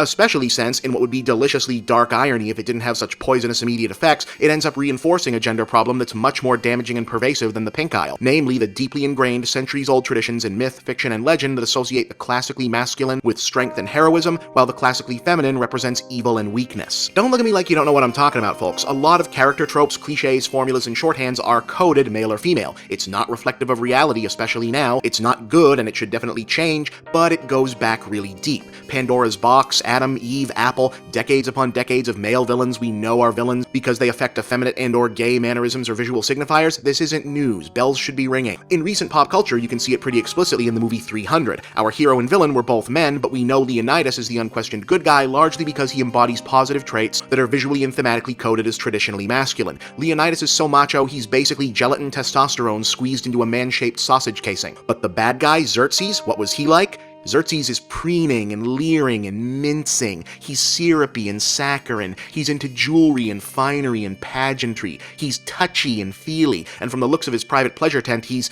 well, not straight, to say the least. There's basically one woman of note in this entire movie, and it still manages to code masculine good, feminine evil. But that's Greek mythology and Frank Miller. You expect it from them. What's really telling is that it shows up in something modern like The Hunger Games, which is held up for good reason as an text of modern young adult feminism, especially in the movies where Katniss' inner monologue isn't generally present, and pretty much everything positive and novel about her boils down to classically masculine character tropes applied to her ostensibly female character. And not just the whole scruffy, taciturn John Rambo in a sports bra thing. Katniss is so macho, she even hates the cat. For f***'s sake, even Clint Eastwood was nice to the cat. Now, there's nothing wrong with that. A lot of great women in fiction have been created by grafting female skins onto conventionally masculine archetypes. But then think about how the bad guys are characterized in The Hunger Games. Yup. More mincing, more preening, they gorge on wine and chocolate, they wear makeup and spray tans and frilly costumes. Despite being a female lead, Katniss is coded masculine to be a good guy, while the mostly male villains of the Capitol are coded female. And this is a franchise that's bending over backwards to be positive and inspiring for young women. That is how insidious, residual, and dug-in deep cultural programming like this is, folks. On the other hand, those same Hunger Games movies, or the second one at least, provide a helpful answer for this conundrum. Remember who the enemy is. Yes, I'm on the side of history that says the pink aisle and the whole binary gender separation that it's part of is an arcane relic pushing arbitrary and outmoded societal roles on people who may not want or need them. But that doesn't make Barbie or Princess Peach the bad guys. They're neutral, plastic and pixels, nothing more or less than what we make of them. And when preferred or chosen freely, they're just as capable of bringing imagination, joy, and yes, power to young girls, young boys, young anybody, even if that is a whole lot of pink. I'm Bob, and that's the big picture.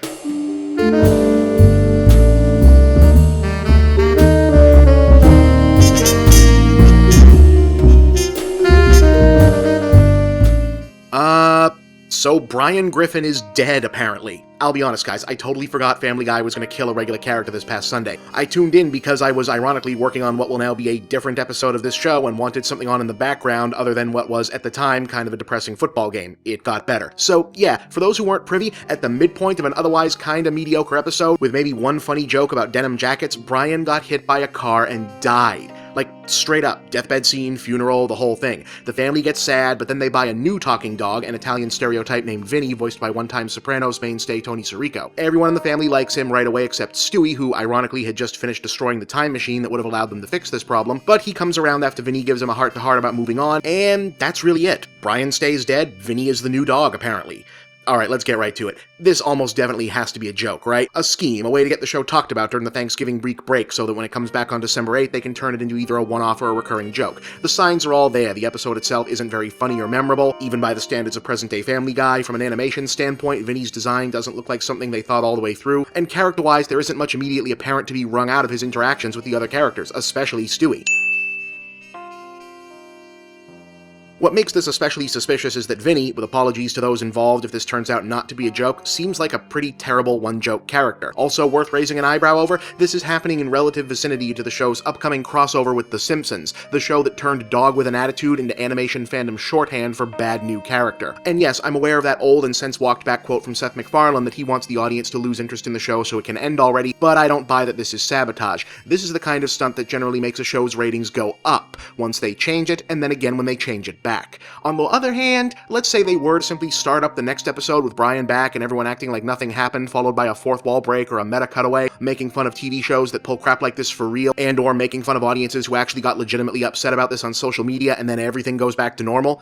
Or if they waited a month and did that, that'd be kind of funny, but it'd also feel really out of place. Longview series continuity swipes are more of an American dad joke, though if we're really being honest here, any variation of killing Brian for good would actually be closer to a South Park joke. Killing or otherwise writing off characters from episodic TV shows used to be a big deal because the rule of thumb was that actors who weren't major movie stars wanted TV gigs for the steady employment. When Shelley Long left Cheers, it was a big deal because everyone assumed she was going to be a movie star, but then wasn't. See also David Caruso exiting NYPD Blue. And it was a huge thing when Suzanne Summers Norris was gradually working her way out of Three's company, since she was the two reasons people watched that show. And of course, killing Maude Flanders on The Simpsons was a milestone because animated shows especially were supposed to be immune to mortality. But most importantly of all, killing off characters used to be a big deal because American TV was consumed in a fundamentally different way up until very recently, i.e. shows were designed primarily to be watched the first time they aired and then potentially never again. So when they said, hey, tune in, something important's gonna happen, you did because it was probably gonna be it. That's also why a vast majority of shows wrapped up individual storylines in self-contained episodes, because you couldn't count on people always watching. But now in the age of Netflix streaming and DVD binging, more and more shows are serialized, and big definitive moves are telegraphed way in advance and designed to be potentially undoable in the next round if it becomes necessary, especially since it's become more of a risk now that the internet has supercharged the ability of sub-fandoms to maintain themselves and people's attachment to certain characters can take on a life of their own. I mentioned South Park earlier mainly because they had a stretch of several seasons where they were breaking out of their own mold just for the hell of it. Remember Mr. Stick, Miss Choksondik, the Marshes breaking up, Kenny staying dead, trying to recruit a new fourth for the team, all that business? Eventually it seemed like even they found the reliability of formula TV to be hard to fully break, but the impossibility of managing an audience they had learned right away. Way back at the beginning of that series, they did an episode about Cartman looking for his unknown father, remember that one? Which ended on a cliffhanger timed to wrap up on April Fool's Day and instead preempted by an intentionally terrible Terrence and Phillips special. They built the fake-out plot around Cartman specifically because they'd created him to be unlikable and unrelatable, so nobody would care about his resolution. Except they did. Ironically, the writers had done too good a job on the fake-out. Fans were legitimately invested in Cartman's story, and instead of enjoying the show's joke at the expense of manufactured plot twists, they were furious at not getting their answer, ultimately leading Parker and Stone to put together a real resolution later on, which wound up being one of the early season's beta installments. Well, for the sake of the folks with careers invested in Family Guy, I kinda hope that's what's going on here, a somewhat misfired joke that won't last long, because even if it'd be charitable at best to call the Griffins and their friends characters at this point, if they think most of their audience is similarly meta enough to regard killing Brian and replacing him with a bad new character to be a sustainably funny Andy Kaufman-esque anti-comedy joke in and of itself, well, I have a feeling they're in for a rude awakening if Sunday's social media feeds were any indication. Or maybe they're just clearing the deck. The show is getting another shakeup in the near future when it reabsorbs the main supporting cast of the now concluded Cleveland show back into the stable. Maybe the Brian Stewie team needed to get shut down to try Stewie with Rollo or Cleveland Jr. Or maybe not. There's at least 2 supposedly confirmed episodes in the near future whose titles imply Brian will be around, so who knows? Either way, it should be interesting to see this unfold. For now, this is the writing off or death of one of the major characters on what is, like it or not, a pop culture institution. Even now, you don't see that every day. I'm Bob, and that's the big picture.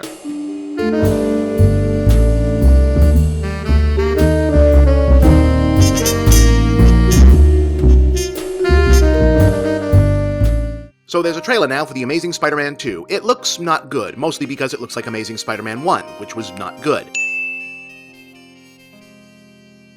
But we'll find out in like 5 months when I review it. Right now, I want to talk about villains, specifically in relation to how people have reacted to the villains shown off by the trailer and poster for this movie. You see, as far as anyone had known previously, the main focus of this movie bad guy-wise was going to be Jamie Foxx as Electro, with possible setups happening for other bad guys since Chris Cooper and Dane DeHaan are on hand as Norman and Harry Osborn respectively, and because Sony already committed to making 2 more of these things. But then the poster came out, and not only are we seeing Electro and the Rhino, who's apparently just a big robot now because that's not boring, but also a teeny-weeny shot of Dane DeHaan looking very much like the Green Goblin, the Hobgoblin, or perhaps just Harry Osborn using weapons that will later be used by the Green Goblin. And then came the trailer. Hey, there's the robot Rhino, there's Electro, and there's DeHaan's Goblin, or Feyd-Rautha maybe. And there's also Shadowy Man in the Hat from the weird stinger at the end of the first movie, conspicuously walking past, oh, I know what those are for.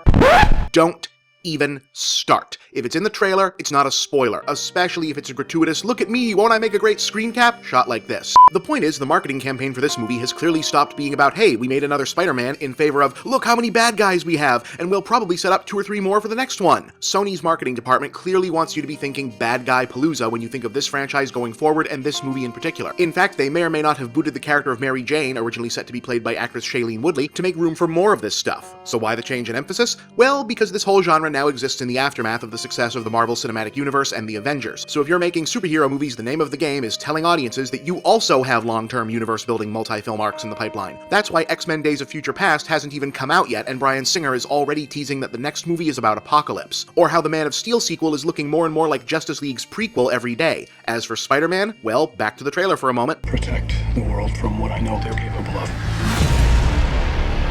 What is all this?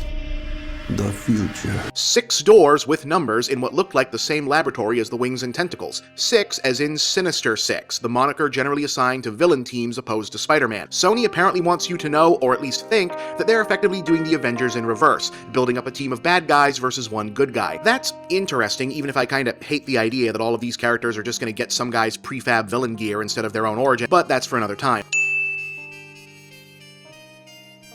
Either way, just the implication, however misleading or not, that Amazing 2 will have multiple villains has sent some prospective viewers into fits of worry about that favorite chestnut of the genre, the too many villains problem. The assumption, as old as Batman Returns, that these movies in this genre don't generally work when there's more than one noteworthy nemesis on hand. This assumption has always struck me as a little on the strange side, since it only seems to come up in this one substrata of action movies. I mean, Die Hard has 13 villains, and sure, 12 of them are the henchmen to Hans Gruber's main villain, but Carl, Franco, Tony, Theo, Alexander, Marco, Christoph, Eddie, Uli, Heinrich, Fritz, and James all have names and discernible distinct personalities. James Bond usually has at least 2 or 3 specific bad guys to kill. Heck, it doesn't even hold for superheroes on television. The various incarnations of the Power Rangers always have a whole room full of scheming regular bad guys in addition to the monster of the week. The thing is, the movies where villain teams don't generally work seem to be the ones that don't think the arrangement through. Classic example, all 3 of the 2 villain original Batman movies struggled to find a good reason for these characters to A, team up, and B, share nearly equal screen time. Mostly because the movies, unlike the comics, don't have the advantage of taking place in worlds where these people are known to hang out in the same bars, attend the same parties, and otherwise establish professional relationships, but also because they still try to follow a comic-style co-equal team structure regardless, instead of the more sensible division of duties found in a conventional action movie. But some films in the genre do it right. Notable example, Batman Begins, which works perfectly well with 4 significant villains, using them as pieces of a broader mystery story.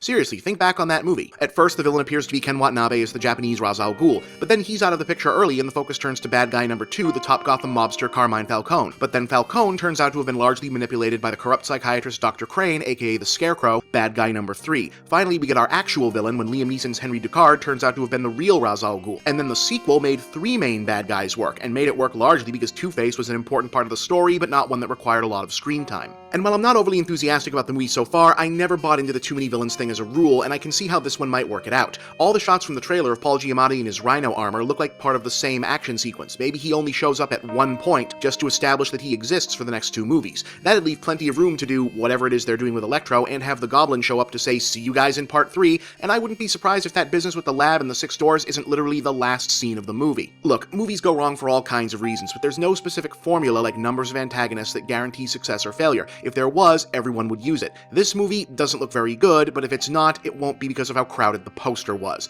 I'm Bob, and that's the big picture.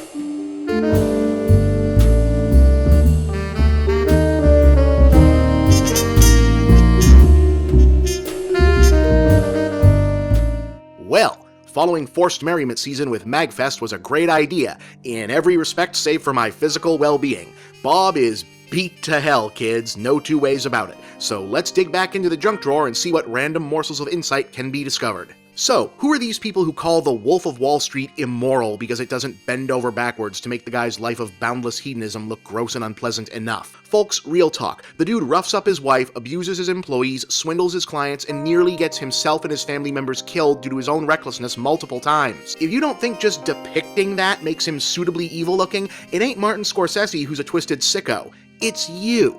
And while I'm at it, who are these people sending in FCC complaints about 2 broke girls? Yeah, did you see this? Apparently there's a huge number of morally outraged letters being written to the producers of that terrible show that always looks like the first act of an above-average porno that never gets going. Now I get that some people are prudish and actually will get offended by what passes for sexy humor on freaking CBS, but if you're that easily tweaked about such stuff, why are you watching a sitcom whose sole foundational running joke is these 2 women aren't doing it yet in the first place? Remember Chip and Dale Rescue Rangers? Did you know that originally that was supposed to be a modern update of The Rescuers? Yeah, but then they decided to just do a sequel to that instead, and they needed to come up with new characters, and eventually got around to asking, hey, do you think enough people still care about those 2 chipmunks who used to screw with Donald? While I'm on the subject, check this out. Chip and Dale's new 90s outfits were obvious pop references to Indiana Jones and Magnum P.I., right? Okay, you know who the first actor was they asked to be Indiana Jones before Harrison Ford? Tom Selleck. For real, you can look that up. So they made a live-action movie out of Kite? Okay, how does it look?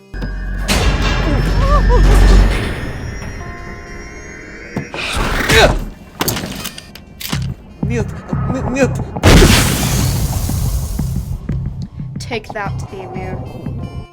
Alright then.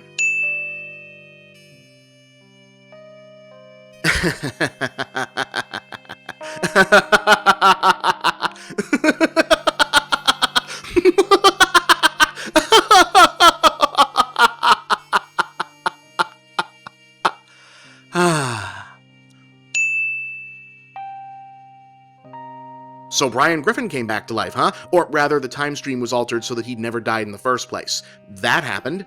Still, I think the gag might have worked out better if there'd actually been more than one standalone episode between the death and resurrection to keep up the are they serious hype, but I get its function as a Thanksgiving to Christmas mini-arc event, and it did do the trick of making Family Guy legitimately topical for the first time in forever, and it was kind of strange to see how many people were genuinely upset about it at first. People actually gave a damn about the fate of a Family Guy character, even though the makers of Family Guy have done everything in their power to make all of their characters, to one degree or another, mean-spirited caricatures that no one should give a damn about.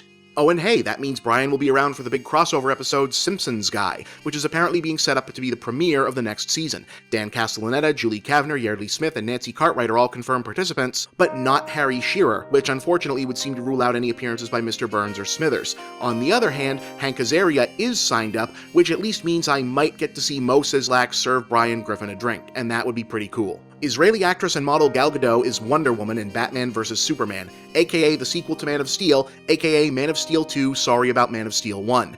Also rumored, I stress rumored, to show up in some way, Lex Luthor, Nightwing, The Flash, and Green Lantern.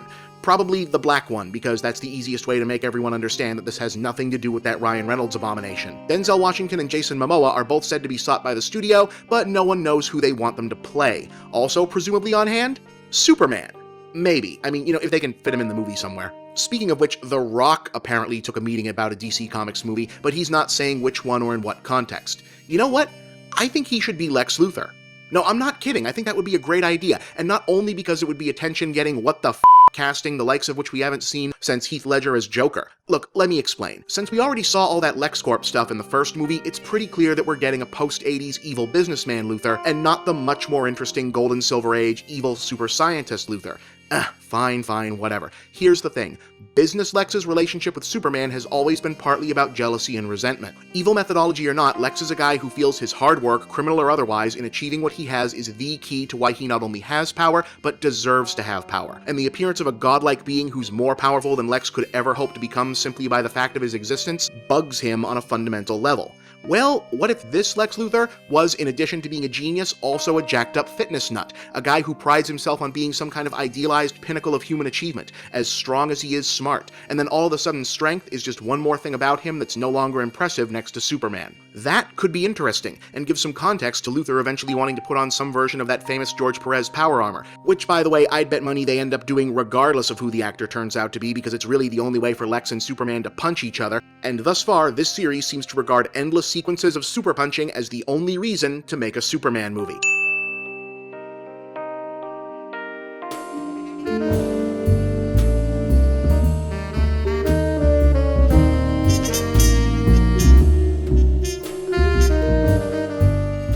So, you remember a few months after Phantom Menace came out and we started to consider that part of what might have gone wrong there was that even though George Lucas and company had almost 20 years to ruminate on what the story of another Star Wars might be, they apparently went with something they cooked up really recently? Well, almost another 20 years later, it sounds like we're getting ready to do just that once again. Yay? In case you've been living in a galaxy far, far away yourself for the last year or so, the Walt Disney Company now owns the entirety of the Star Wars universe, and put a new trilogy on the to-do list before the ink was even dry on the contracts. Episode 7 went into pre-production with a screenplay by Toy Story 3 writer Michael Arndt, and may or may not have drawn from George Lucas' own secret long-term plans from years ago. Then it went out to directors, with the eventual selection being Armageddon and Gone Fishin' scribe J.J. Abrams, then a hot property for having made a whole bunch of money off of the risky Star Trek reboot. And then things started to go wonky. Unapproved news from the Mouse House is hard to come by, but rumors of script problems and production delays kicked up almost immediately. And this past November, we learned that at least part of that gossip was true. Episode 7, originally planned for Star Wars' traditional May release date, was delayed in favor of a Christmas season release, bumping the previous big holiday blockbuster planned for that date, Duncan Jones' World of Warcraft movie, to summer, so that Abrams could continue to refine the script, with Empire Strikes Back scribe Lawrence Kasdan coming aboard as a new co-writer in a naked bid to mollify fanboys. I mean, to bring that special magic that only the writer-director of Dreamcatcher can possibly bring. So what kind of story issues were causing all the trouble? We probably won't know the full story until long after the movie comes out, but over the weekend, The Hollywood Reporter published some more official-sounding than usual industry scuttlebutt that seemed to confirm what a lot of fan site gossip had been hearing all along, that Michael Arndt's original script and the plans for the overall sweep of the new sequel trilogy with them featured the children and/or apprentices of Luke Skywalker, Han Solo, and Princess Leia as the main characters, with their older counterparts set up to appear in smaller but important swan song, last hurrah supporting roles to pass the torch and presumably give Mark Hamill, Carrie Fisher, and Harrison Ford one last huge international red carpet standing O. But Abrams, again supposedly, wanted the film to star the original three leads as the main characters, with the new blood starting out as sidekicks and taking over the lead roles in episodes 8 and 9, which as of right now will probably be handled by other directors. This, if true, would not be at all surprising to me, given what else has been made known. One of Disney's primary goals in the production of this movie is convincing Mark I Star Wars fans, who grew up on the series in the 80s and now overwhelmingly control the internet movie hype machine, to get on board with the "this is a return to the original trilogy" quality as a running pre-release meme. Hence Abrams publicly talking up a renewed emphasis on puppets, model effects, and shooting on old-school 35mm film instead of digital. Hence Kasdan Hell. Hence Abrams himself, as anyone who watched the pretty good first hour or so of Super 8 can attest, mimicking the style of early 80s genre movies is one of Abrams' genuine technical gifts. So no, it would not surprise me at all that he'd favor postponing some or most of whatever the new beginnings or fresh character arcs the Arndt script was laying out for the next installment in favor of effectively producing a $200 million original trilogy fan film. Nor that Disney would enthusiastically go along with it, since they want the exact audience that will unironically get stoked for a $200 million original trilogy fan film to get stoked and provide them with terabyte after terabyte of free advertising. Now, speaking as a pathetic, unreconstructed Generation X man-child myself,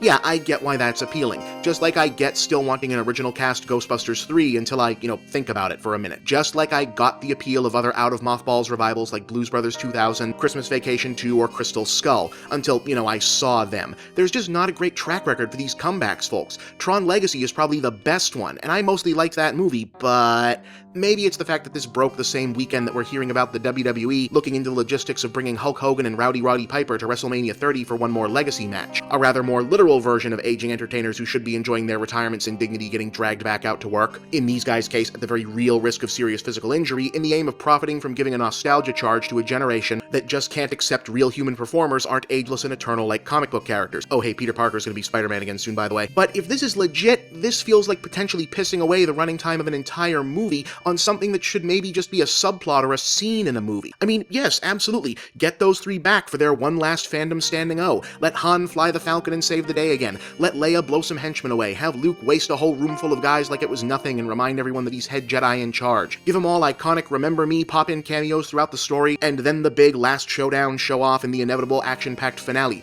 right before Abrams kills one of them off in order to establish the new bad guys are serious business.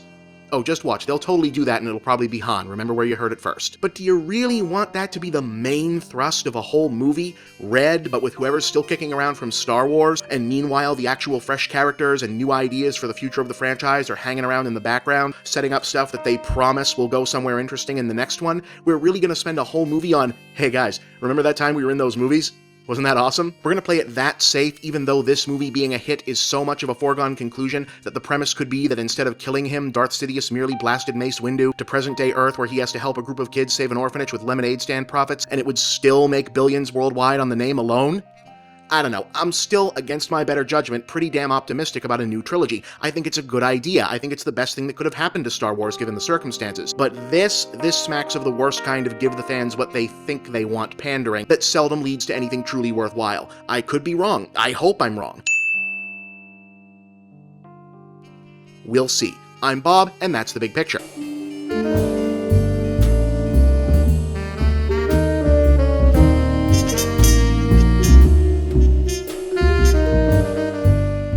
If I could ever somehow manage to physically grab the internet as an entity by the lapels and shake it like it's a first-year Wii game, I'd also be shouting in its face, "Not everything can be broken down into equations!" I understand that this is A, a particular nerd culture fascination, and B, usually couched in the language of irony or parody, but either way it's been tiresome for a long, long time now. No matter how much math and empiricism might be adjacent to things like art, politics, social justice, human nature, spirituality, etc., you can't rectify every situation, especially where human beings are involved, with charts, graphs, spreadsheets, and peer review. Not everything has a light bulb moment answer waiting to be sussed out, and almost nothing can actually be solved by some ultra-simplified revelation doled out from a fucking TED Talk. The latest example of this is the New Year's burgeoning rediscovery and fixation of the Bechdel test, a bittersweet joke from one 1985 installment of a groundbreaking LGBT-themed comic strip by Alison Bechdel. If you haven't heard of it before, in the comic, two women discuss going to see a movie but scuttle those plans in favor of a night in when one of them explains that she has a personal policy for movie watching that significantly limits her options. She only watches movies where there are at least two women who talk to each other about something other than a man. The punchline? The last movie she found that applied was Alien, and that's only because the two women talk to each other about the alien, which is effectively genderless. Please note that the comic doesn't really suggest that anyone should actually live by this test, nor does it offer any kind of judgment on movies that don't pass it, save for some posters in the background riffing on popular action movie archetypes. Like the rest of the comic, now long overshadowed by the ubiquity of the test, it's primarily a moment of character observation. At first funny given the unexpectedness of the characters' entertainment proclivities, then sad at the realization of how limited the options are, but then happy when they realize they can just have a nice evening making popcorn at home. The plot device of the test isn't so much passing judgment as it is asking the reader to stop and think about how strange it actually is that so few movies feature what at first sounds like an incredibly basic, everyday fact-of-life thing as two women talking about something other than a guy. I mean, I bet most people, if asked, can name more movies that would pass the I only watch movies where an animal plays a sport that an animal would not normally be expected to play test than this one, and that's kinda messed up. It also, like any clever thought exercise, proves its point even through its own challenges. For example, one might counter with, well, that's unfair. It's just a fact that a lot of the spaces where interesting movie-worthy stories occur also happen to be male-only or overwhelmingly male-dominated. The military, law enforcement, the priesthood, the business world, science, organized crime, etc. Why, yes, you're right. Now why might so much of our society be historically arranged in such a way? Lesson over, Daniel-san. Unfortunately, somewhat open-ended thought exercises are not something the internet is especially good at grappling with. The internet, and by extension a lot of internet-based activism, wants data, empirical pass-or-fail rankings by which to categorize things for easy consumption and/or point scoring. As such, there's been a big push towards using versions of the test as a measure of the film's so-called feminist credentials via assigning some kind of Bechdel rating, a practice which has now exploded thanks to the joint news items of several Swedish movie theaters announcing that they'll start advertising the Bechdel rating of film releases and the publication of a chart showing that in 2013, more successful movies passed the test than failed the test. Now, as a statistic, that's definitely interesting, but it doesn't really tell us much beyond a surface-level reading of an individual movie. No matter how well-intentioned, it can't tell us anything of substance about a film in question. Citizen Kane, The Godfather, Ben-Hur, and Star Wars all fail, but The Bikini Car Wash Company passes. It doesn't even really work as a reliable measure of female characters' depth or empowerment. Almost any movie about Joan of Arc? Probable fail. Terminator 2? Yeah, with Sarah Connor? Fail. What would pass? Debbie Does Dallas.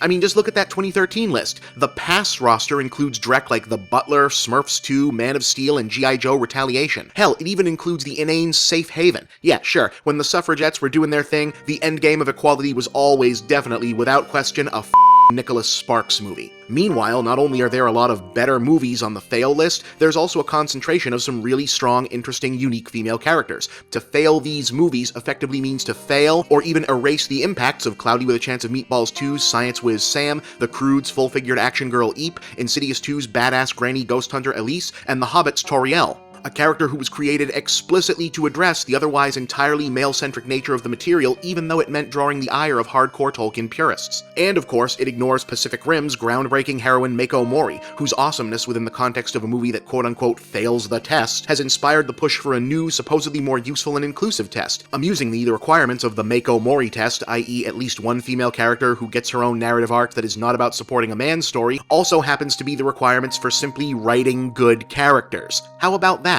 What irks me the most about the faddish present-day overuse and misuse of the Bechdel test, again, however sincere and well-intentioned it is, and however demonstrably sexism and unfair representation remain a serious problem in popular culture, isn't that it doesn't work as a reliable measure and can potentially undermine good movies and good female characters, it's that it undermines the test itself. Back when it was better known as the Rule or the Mo movie measure, the Bechdel test was, and foundationally at least remains, a very good measure and judge not of individual movies but of the movie industry and the culture that informs it as a whole. That an individual movie fails to meet these standards tells us precisely nothing about that movie, its characters, its feminism, or its overall quality. That a plurality, even a majority of movies fail and continue to fail is the important revelation to be had here. That original comic strip, on its own, handily laid out the case. It is provable and demonstrable that Hollywood and popular culture have a problem with female representation representation. Continuing to snipe around for new examples of the symptoms we already diagnosed is pointless and counterproductive, when we already know exactly where the disease continues to fester. I'm Bob, and that's the big picture.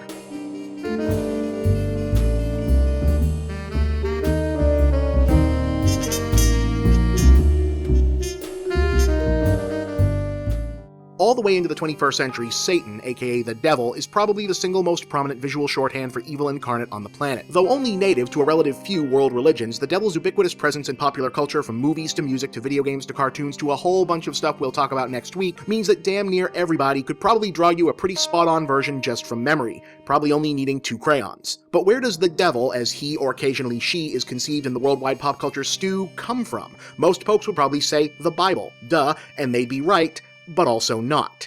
See, a figure alternately referred to as Satan or the Devil does figure into both the traditional Christian and Jewish religious text, but he's not necessarily prominent in either one of them. In the ancient Hebrew Bible, or Tanakh, a Satan is only mentioned a little over a dozen times and only about twice by that name originally. The others are cryptic anonymous references to an enemy, adversary, or some other sinister force that were re-specified to Satan by various later translation of the texts, mainly by Greek, Roman, and medieval Western European translators. Taken as a singular character, this Satan is more of a designated deceiver and, well, pain in the butt of mankind, similar to trickster god figures like Loki and other ancient traditions. In Christianity, on the other hand, Satan is way more specifically important, but again, not quite so much in the letter of the text. Jesus Christ is tempted by a demonic figure in 3 out of 4 canonical gospel accounts, but the name Satan is only used once. Christ also confronts other demons in various accounts said to either be Satan himself or an allegiance to the same, but the bottom line is the two of them just aren't really going at it all Batman versus the Joker anywhere in the actual text. Instead, the Devil, as active, prominent nemesis of all things good, is largely the product of extra-biblical lore largely originating in medieval Christianity, where until the invention of the printing press, both the preaching and the interpretation of scripture was all but exclusively in the hands of priests and or religious scholars. And it was in this milieu that Satan, as pop culture knows him today, was largely shaped, or, depending on your point of view, divined. It was here that he gained an origin story, namely being the depowered and debased form of an otherwise biblically obscure fallen angel named Lucifer, was decided, or, again depending on perspective, discovered to be the serpent in the Garden of Eden, and was finally postulated to be the mastermind behind the murderer's row of demons, beasts, and sundry bad actors destined to menace the world in the apocalypse described in the book of Revelation. It was also in this period that the most famous visual ideas of the character took shape, since his appearance is never actually mentioned in any text. Now, medieval artists got ridiculously creative when it came to depicting Satan, but the most prominent stuff that hangs around today, like cloven hooves, horns, trident, goat parts, etc., are largely drawn from references to pre-existing pagan deities of the time, with many scholars positing that this was done deliberately to further discredit rival faiths. Oh, this is also where the accusation of folks practicing Satan worship first took real shape, was conflated with the historically nebulous concept of witchcraft, and began the first of many flare-ups of witch hunt hysteria. That'll be important to remember very shortly. And after that, well, after that, full-on acknowledged fiction writers took over. Almost every depiction of Satan as anything other than simply evil incarnate descends directly from John Milton's Paradise Lost, which fleshed out the Lucifer origin and cast the devil as a tragic, almost sympathetic figure, while most conceptions of hell, which also owes more to extra-biblical extrapolation than to scripture, and Satan's place therein still draws from Dante's Inferno. After that,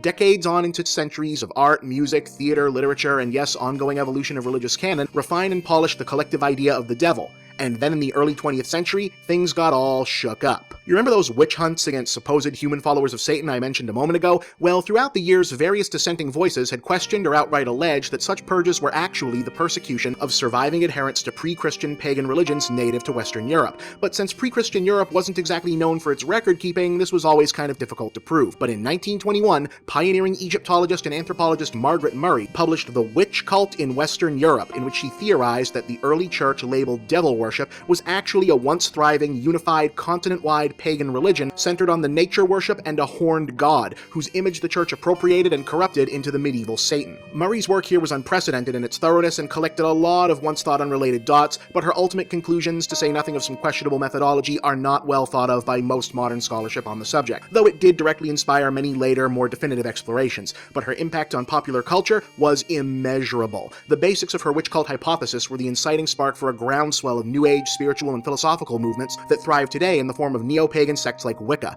But more pertinent to this discussion, the pagan and neo-pagan witchcraft iconography Murray's work popularized into the mainstream consciousness were quickly reappropriated by horror movies, comics, pulp novels, etc., but largely with the satanic implications still intact, transforming devil worshippers and satanic cults into the new ready-made bad guys du jour of religiously inflected scary fiction for decades to come. However, this fascination with devil worship came to a disastrous head in 1980 with the publication of a smash hit book called Michelle Remembers, in which psychiatrist Lawrence Pazder claimed to have recovered repressed memories in his wife and patient, Michelle, detailing horrific abuse as a child by her parents as part of rituals for what she alleged was a worldwide, highly organized, centuries-old satanic cult. The book and its authors were picked up by the talk show circuit, creating a national frenzy of accusations and conspiracy theories, now dubbed the Satanic Panic, and associated with everything from the moral assaults on Dungeons and Dragons to the arrest of the West Memphis Three. You still see plenty of movies and such with Satanist villains like the recent flop Devil's Due, but not nearly as many as you did for a while there. Oh, and the book? Well, it seems like they made it up. I mean, there's never been any charges or anything, but it seems like a complete fabrication. No one has ever managed to corroborate any of this. It was kind of a big scandal for a while.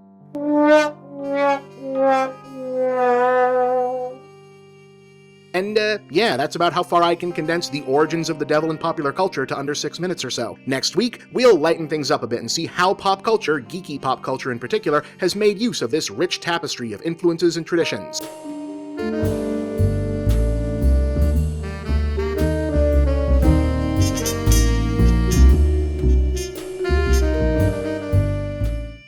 As discussed in our previous episode, the character of the devil in Western popular culture came into being in a somewhat disjointed way. Satan originates in Christian theology and is regarded by most variations of that faith as a very real presence, but the vast majority of even devout renderings of what this figure looks like, acts like, or aims to accomplish are drawn not from religious texts but from extra-biblical extrapolation and pop culture appropriation. In other words, looking at the devil and the devil as imagined by art, literature, and popular fiction tend to be kind of the same thing, regardless of what you do or don't believe about it. Now, we obviously can't cover every appearance by Old Scratch because we'd be here for weeks, but we can hit an overview of some more interesting ones. One thing that's kind of interesting is that while there are indeed a lot of devil movies, there aren't quite as many actual depictions of the character as you might expect. For example, because the heroes of the Exorcist movies are Catholic priests, people tend to refer to the series as being about people possessed by Satan, but in actuality, the demonic entity in that franchise is an Assyrian god named Pazuzu. It still makes references to hell, and the series' particular theology falls in line with certain historic Christian traditions that all pagan deities were servants, allies, or manifestations of the devil to one degree or another, but yeah, the Satan, not so much in The Exorcist. Speaking of which, if the internet is any indication, a lot of people's favorite modern devil of the movies was Tim Curry in Ridley Scott's dark fairy tale Legend. Now, technically, that character is only ever referred to as Darkness, but yeah, you kinda know who he was supposed to be. Silence! Or stand as you wish. Some simple conversation. I have nothing to talk about. You've stolen my dreams away. Dreams are my speciality. Through dreams, I influence mankind. My dream is of eternity with you. Satan is explicitly the behind-the-scenes antagonist of the Omen movies and briefly appears in Rosemary's Baby, but in serious horror movies he tends toward an off-screen presence, or acting through lesser agents. The devil as a concept is uniquely useful to filmmakers because although the character is made up of tropes and visual signifiers that would otherwise associate him with mythology or fantasy, the ostensible connection to religious beliefs accepted as real by so many means audiences tend to be more accepting of his presence in non-fantasy settings, more so than any other supernatural entity. For example, the final episode of the 80s primetime soap opera Dallas featured The Last Temptation of J.R. Ewing by Satan himself. You thought it was a dream? Come on. Do it. That's all it'll take.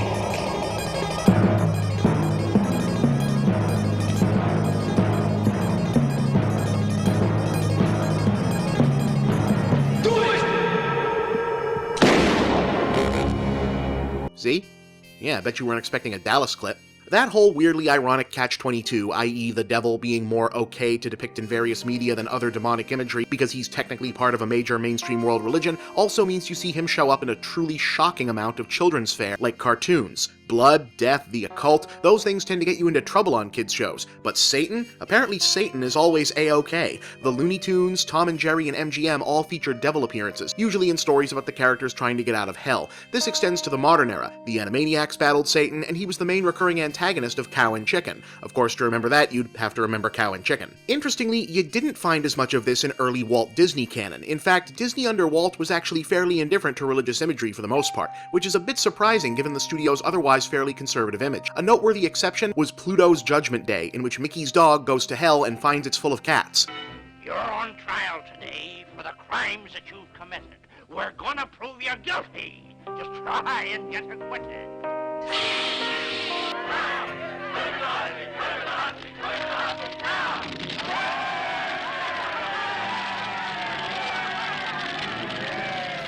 It's a little dark.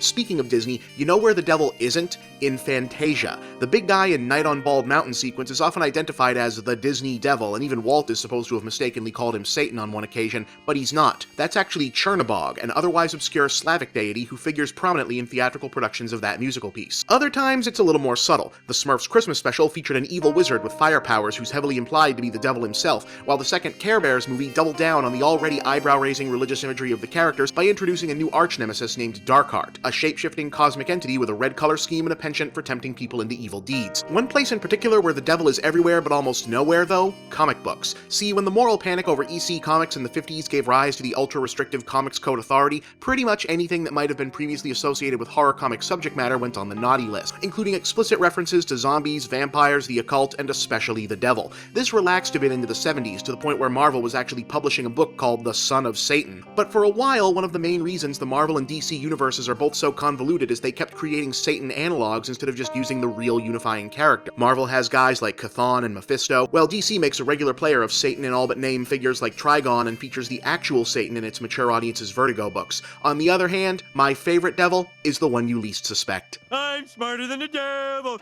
I'm smarter than the devil! You are not smarter than me! I'll see you in hell yet, Homer Simpson! Is there more we could cover? Oh, absolutely, but we're somewhat out of time, and I think you get the idea. Next week, something other than Satan. I'm Bob, and that's The Big Picture.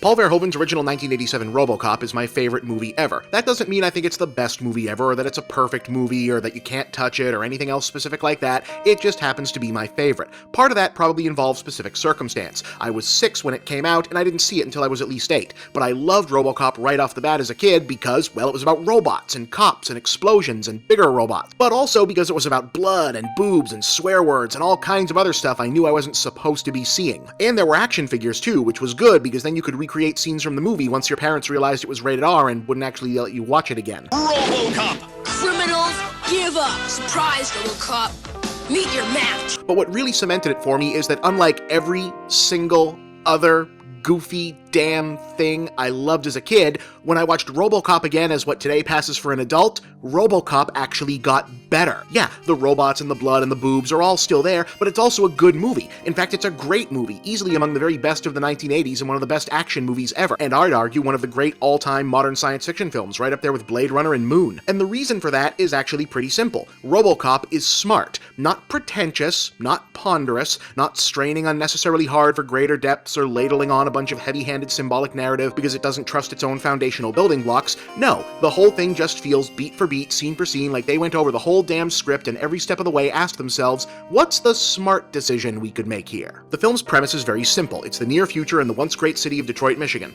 Crime is so bad and the city is so broke that the mayor has sold control of the police force to a corporation called Omni Consumer Products. With the outraged cops threatening to strike rather than become mere OCP employees, the company is looking into alternative forms of law enforcement. Old guard corporate jerkface Dick Jones wants to replace cops with robots called Ed 209s, but they keep malfunctioning.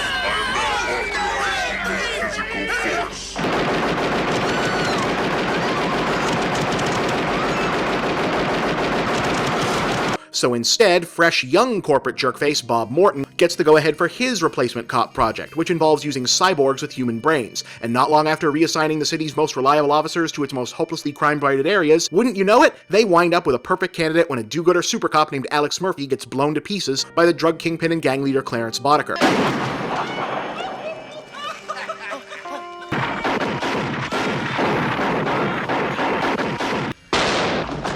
Morton's OCP team get a hold of the remains and Frankenstein's Murphy's corpse and brain into RoboCop, who is awesome.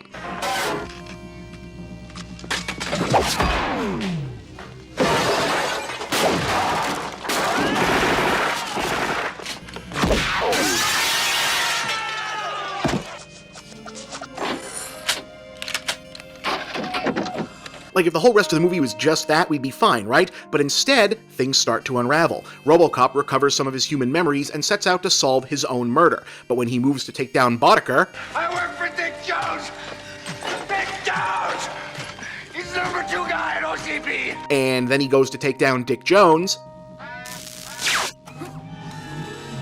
It turns out OCP dropped a secret directive into RoboCop's programming that makes him unable to take action against what are, after all, his employers. Geez, it's as though letting private business interests be in control of public law enforcement is a terrible idea. Fortunately, RoboCop is rescued by his former partner who helps him repair his wounds, eliminate Boddicker's gang, and expose Dick Jones, first to his colleagues and then to high-altitude oxygen. Dick, you're fired! Thank you.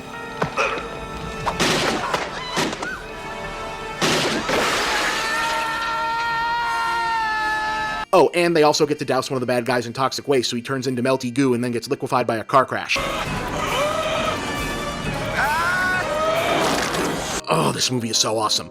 But yeah, this is your basic sci-fi action premise. Cyborg hero, bad guy, bad robot, action scenes, one-liners, but it never takes the easy route and it makes smart decisions where other lesser movies might go dumb just for expediency. And as a result, it makes what's already a darkly satirical premise even darker and more cutting. For example, OCP are not good guys. They openly admit that their long-term goal in Detroit is gutting and gentrifying its inner city to create an autonomous company town called Delta City. But they're not cartoonishly evil either. Even Dick Jones has layers. One of the reasons he prefers Ed 209 over RoboCop is that turning people into cyborgs kinda skeeves him out. Speaking of Ed 209 though, it's one of the all-time great examples of benefiting by doing the unexpected. We've seen enough movies, played enough video games, etc. to know a boss fight monster when we see one. And while RoboCop vs. Ed is briefly fun to see, it's more fun to see the big dumb robot put to use as a recurring joke at the expense of a bloated, bungling, hopelessly inept defense industry. Like how they probably spent billions in research and development in this sucker and never once considered how it's supposed to, say, negotiate stairs.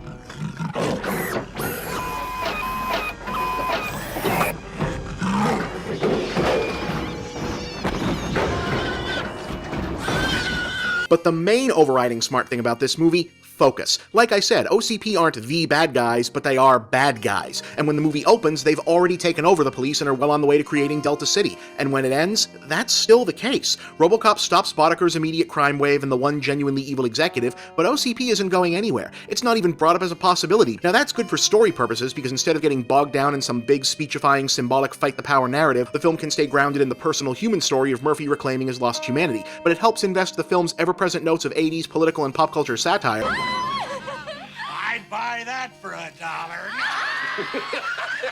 With a much darker, omnipresent edge. The bad guys already won. And that was the real big overriding take that RoboCop was delivering to Mr. and Mrs. unsuspecting 80s movie audience. It wasn't just that an amoral corporate oligarchy had seized control of a quintessential American metropolis and implicitly America itself, or that the news media had been reduced to pretty faces regurgitating propaganda, or that mainstream entertainment was dumbing down to mollify the masses. It was that RoboCop's world was already like that before the first shots were fired, and would continue to be like that no matter how satisfying the hero's own personal victory might be in the short term, because his future was really our present. Of course, everything else that's come out of the franchise since has managed to screw that up. RoboCop 2 is a thuddingly stupid, obvious movie where OCP basically is a bunch of Captain Planet villains, and RoboCop 3 doubles down on dated early 90s Japanophobia. And of course, there's a remake coming out this week, which as of this recording I have not yet seen, but I'm sure we'll talk about it real soon.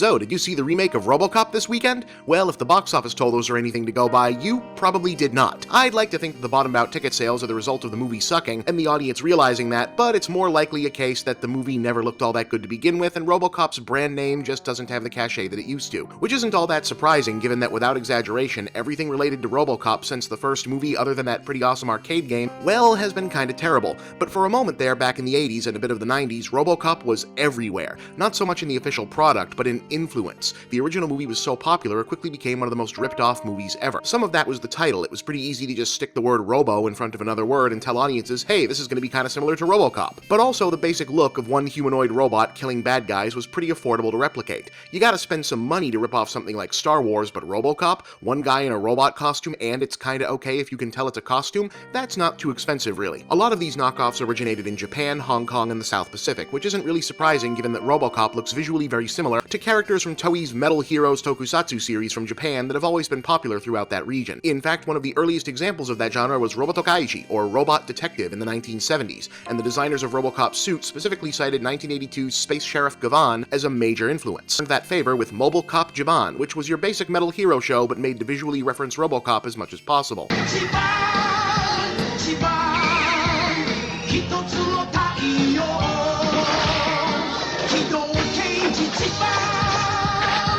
Damn, but these things all have catchy theme songs. Also from Japan, 1990's Lady Battle Cop.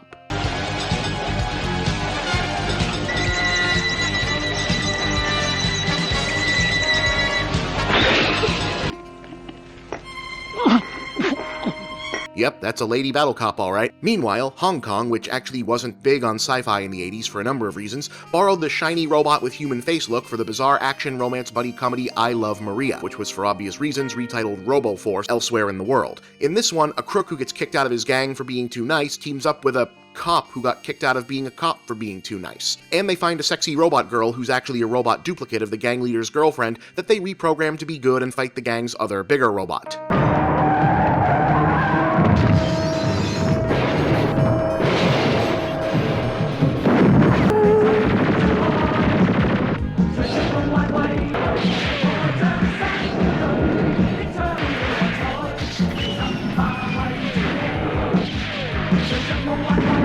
There were Canadian and American knockoffs too, like Rotor and Vindicator, and Italy gave us Robo War, which is actually a Predator knockoff but with soldiers fighting a RoboCop instead of an alien. That sounds awesome,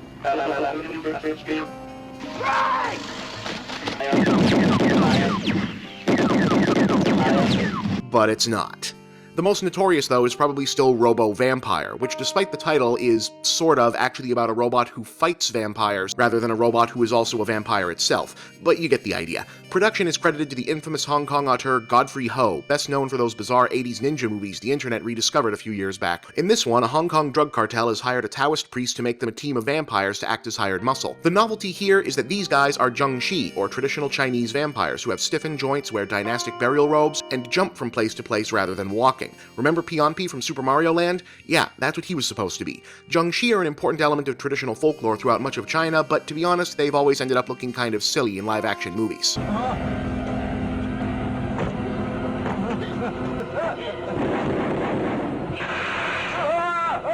Yeah.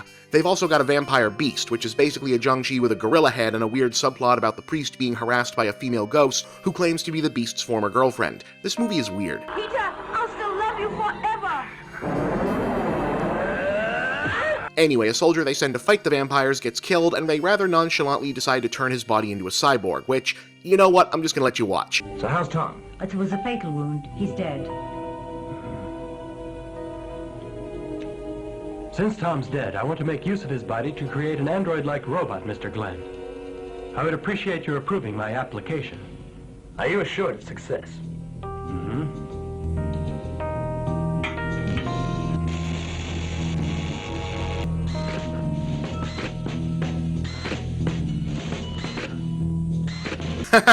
No, really though, that's the robot.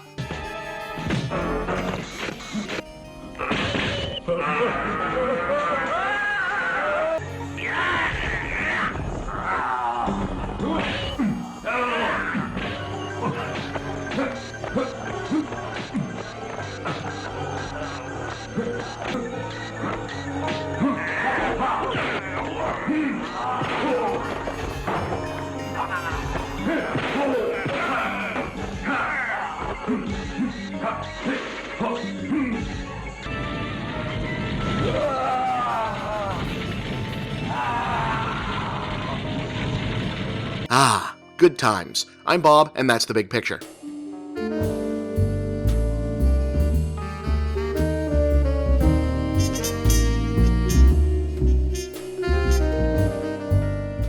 I write and make videos about movies on the internet, which means that I also write and make videos about movie advertisements on the internet. I could choose not to if I wanted, but the fact is the employment is more consistent this way. In this age of remakes, reboots, adaptations, and franchises, the narrative of the slow drip of teaser images, viral clips, character posters, full posters, and multi-stage trailer campaigns for big movies is practically a production unto itself. Once you start watching trailers as something other than just the thing that comes on before the movie, you can't help but see the patterns emerge, both in the trailers themselves and in your reaction to them. I've come to appreciate the nuances, for example, that separates a trailer that merely makes me expect a movie to be good versus making me actually excited to see it. The difference, though, is kind of hard to put into words. For example, 300 Rise of an Empire has a really good trailer. It makes me think, when I eventually see that, I expect it to be good. I already have seen it, by the way, but we can talk about whether the trailer was accurate another time. But what the trailer never did was get me, well, pumped up, I guess. I wanted to see it, but I wasn't straining my thought muscles trying to accelerate through time just to see it sooner. On the other hand, I was jumping out of my skin to see The Avengers based almost entirely on this moment from its main trailer.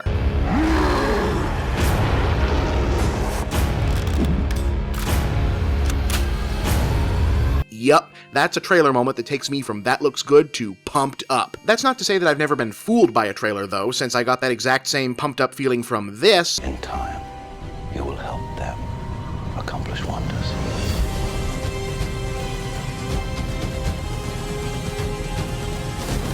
And we know how that turned out. But what's bugging me lately is that there are a set of trailers that should, by all existing logic, have me really pumped up, but don't. Namely, the ones that end like this.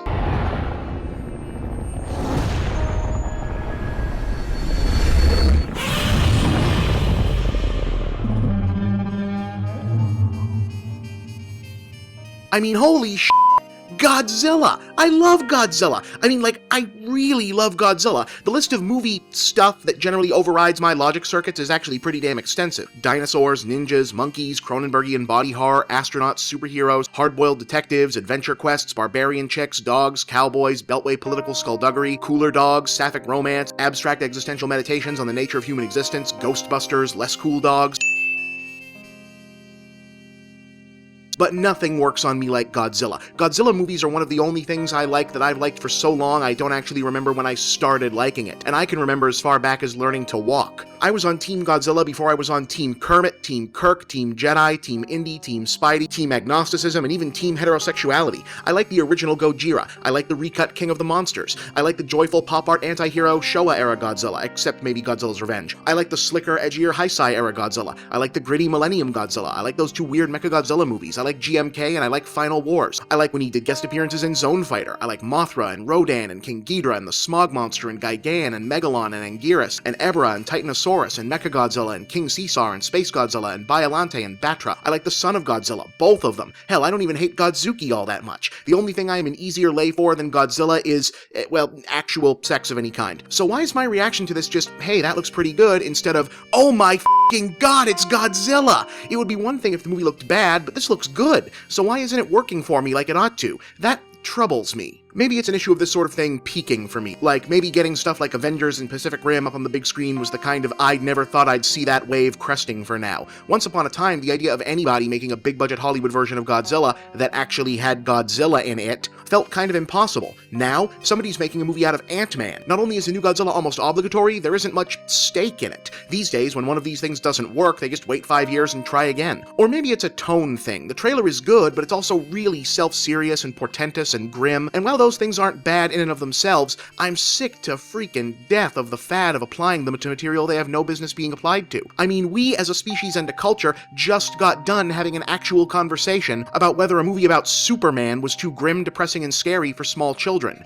A movie about Superman. That's like doing a gritty reboot of the Easter Bunny, except these guys weren't kidding, I think. And before anybody jumps all over me on this one, I hope that tangent from a minute ago can ably demonstrate that I know my Godzilla arcana well enough that of course I'm aware that the original 1954 Gojira was a dark, deadly serious science fiction drama using a giant rampaging monster as a metaphor for the atomic bombing of Hiroshima and the transformative civilizational unease of a devastated post-war Japanese society. But you know what, folks? That's the first Godzilla movie, and it's a great movie. I don't necessarily know that it's the best Godzilla movie. Hell, I don't even know that it'd make my top 3 without some kind of grandfather clause for being the first. But is it better than Godzilla vs. vs. Mothra? No. Better than Ghidorah the Three-Headed Monster? No. Better than Destroy All Monsters? No. So yeah, there's a really noteworthy precedent for the director of Monsters, which I also hated, and that's probably got a lot to do with this as well, to make what I'm sure some studio executive was salivating to describe as the Christopher Nolan version of Godzilla, but I gotta wonder if these guys really grasp why this franchise was worth whatever they paid for it. The original ultra-dark, super grim version of Godzilla, First or Not, is one movie out of like 30,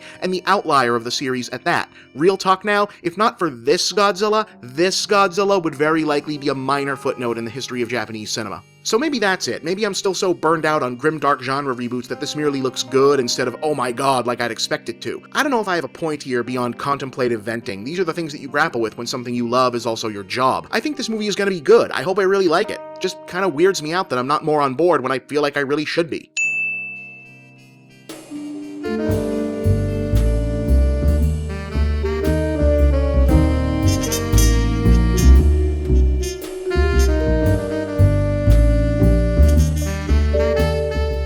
Hello, internet friends. Do you have any of those relatives? You know, the ones, usually but not always a little on the older side, who figured out social media just well enough to inundate your Facebook with viral outrage about the president being a secret lizard man, or the government putting mind control drugs in tap water, or chemtrails,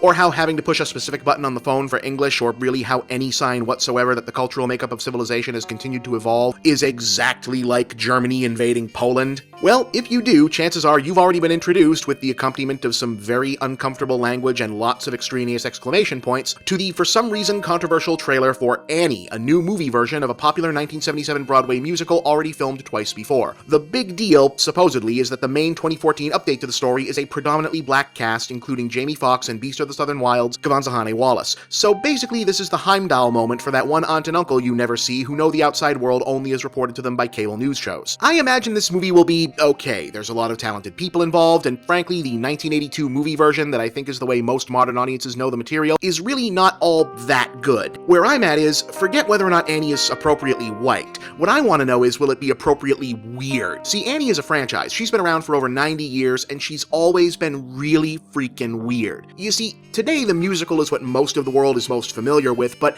I imagine a slim majority is at least tangentially still aware that it was actually an adaptation of the legendary long-running newspaper comic strip Little Orphan Annie, begun in 1924 by Harold Gray. What's it about? Well, okay, so there's this billionaire named Mr. Warbucks, so named because he made his fortune selling munitions in World War I, and this is a comic from the 20s, whose wife is a horrible person who temporarily takes in a plucky, super resourceful orphan girl named Annie, basically intending to use her as a social accessory. But it turns out Mr. Warbucks thinks Annie is the coolest damn person he's ever met, and they become total best buds, much to the chagrin of status-obsessed new money Mrs. Warbucks, who resents that her meal ticket husband is showering affection on a young girl he immediately insists should just call him Daddy Warbucks. And holy crap, the subtext here is so creepy when you read it out loud, right? Seriously, someone call up Benson and Stabler. There's something scary going down at the Warbucks place. Yeah. So for a while, the formula of this strip was Annie having to thwart Mrs. Warbucks' constant attempts to kick her back to the orphanage or the streets whenever Daddy Warbucks so much as turns his back. She'd get into adventures and mysteries in the course of these expulsions, sometimes saving herself, but other times saved by Warbucks, who was Gray's philosophical self-insert character, the idealized, noble capitalist Superman who could get Annie out of any scrape if he just threw enough money at it. Incidentally, Jamie Foxx is playing him in the new movie, but the character is now named Will Stacks, though for a while his first name was going to be Benjamin Stacks. Ha ha ha. Gray also used Annie's adventures as a megaphone for his political beliefs and pet causes, framing storylines to attack child labor laws, unions, local government officials who ticked him off in some way, the New Deal, and especially President Franklin Delano Roosevelt. In fact, when FDR won his 4th term as president, which you actually can't do anymore, Gray symbolically killed Daddy Warbucks, then resurrected him when FDR himself died. Remember, this strip is technically about the plucky neo-Dickensian adventures of an orphan. You know what, might as well dust this thing off. Comics have pretty much always been weird! But he also added mysterious and exotic helper characters like Punjab, Mr. Am, and the Asp, and having the heroes go off on globe-trotting adventures or fighting crime, pirates, smugglers, and protecting the Warbucks' fortune. If this is all sounding a little familiar, yeah, though inspired by Carl Barks' famous Disney comics, DuckTales was pretty much a direct lift of the Little Orphan Annie scenario, which is right up there with Tintin in terms of its massive influence on the kid adventure genre. Believe it or not, even though Gray died in 1968, the strip was still running until 2010, where it ended on a cliffhanger. And in 1977, Charles Stout and Martin Charnin made it into a Broadway show, shortening the title to just Annie and junking almost all of the more fantastical element for a smaller-scale revamped origin story. Daddy Warbucks temporarily adopts Annie as a publicity stunt, realizes he loves her, they thwart some bad guys, sing the 2 songs that kept this thing popular for damn near 40 years now, and that's the end. Here's what's nuts though. They kept Gray's tendency to awkwardly shove politics into the story, but reversed them. In this version, there are scenes swatting at President Hoover while FDR appears as a character who helps save the day, and then everyone sings about how great the New Deal will be. Yeah, the musical of Annie is basically a giant middle finger to the thematic and philosophical underpinnings of the original and its creator, just like the Starship Troopers movie. And then in the 1982 movie version, made just as the Reagan years were gearing up, this all gets downright schizophrenic, not just because Punjab and the Asp get bizarrely reinserted into the mythos either. President Roosevelt is still on hand, but we also get a random scene where a communist terrorist tries to kill Daddy Warbucks with a bomb because he's a living symbol of how well capitalism works. For real. So what are they going to do with this new one? Probably nothing that bizarre. The comic ended precisely because basically no one has really cared all that much about that version of Annie for decades, so we're probably looking at a semi-realistic modern riff on just the musicals without much of the history or the baggage. I mean, I can imagine some kind of reference to Punjab or somebody turning up, and maybe they'll keep up the franchise tradition of straining to involve politics since Fox's character is now a politician who conscripts Annie to help his image with voters, but that's probably as far as it's gonna go. I mean, the original Annie blew up a Nazi submarine and wound up fronting a children's war effort group called the Junior Commandos, which was so popular it actually got turned into a real thing during the war. Whatever happens in the new version, I severely doubt they're gonna airdrop Annie into Afghanistan to take out some Al-Qaeda guys. Just a guess. I'm Bob. Remember to drink your Ovaltine.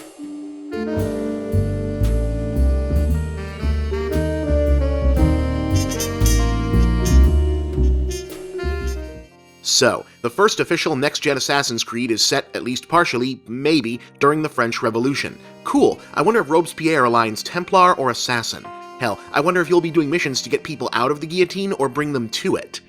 Who am I kidding? It's Assassin's Creed, right? So it'll probably be both because they like to do that moral ambiguity, good and evil on both sides, super profound if you're 14 years old thing. Fortunately, the French Revolution is probably the perfect setting for that kind of stuff because from a certain perspective, everybody sucked. Seriously, the nobles were largely greedy, short-sighted twits, the rebelling peasants almost immediately descended into a hopelessly corrupt, bloodthirsty mob. You could not ask for a better setting for a franchise that is literally about letting you play a hyper-idealized badass smugly surveying the messiest moments of human history from high above and swooping down to met out situational violence in pursuit of whatever agenda they find more important and or interesting. Plus, whether by intention or by happenstance, it could potentially align the franchise more strongly than ever with a vein of pop culture tradition that informs a surprising amount of its DNA, a seminal work of action-adventure historical fiction involving swordplay, secret missions, daring rescues, shifting loyalties, mastery of disguise, stealth, and a secret society dedicated to a heroic agenda of their own. I speak, of course, of the Scarlet Pimpernel.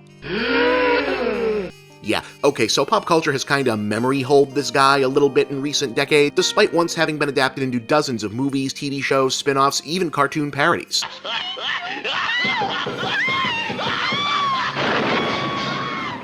Coming, Melissa!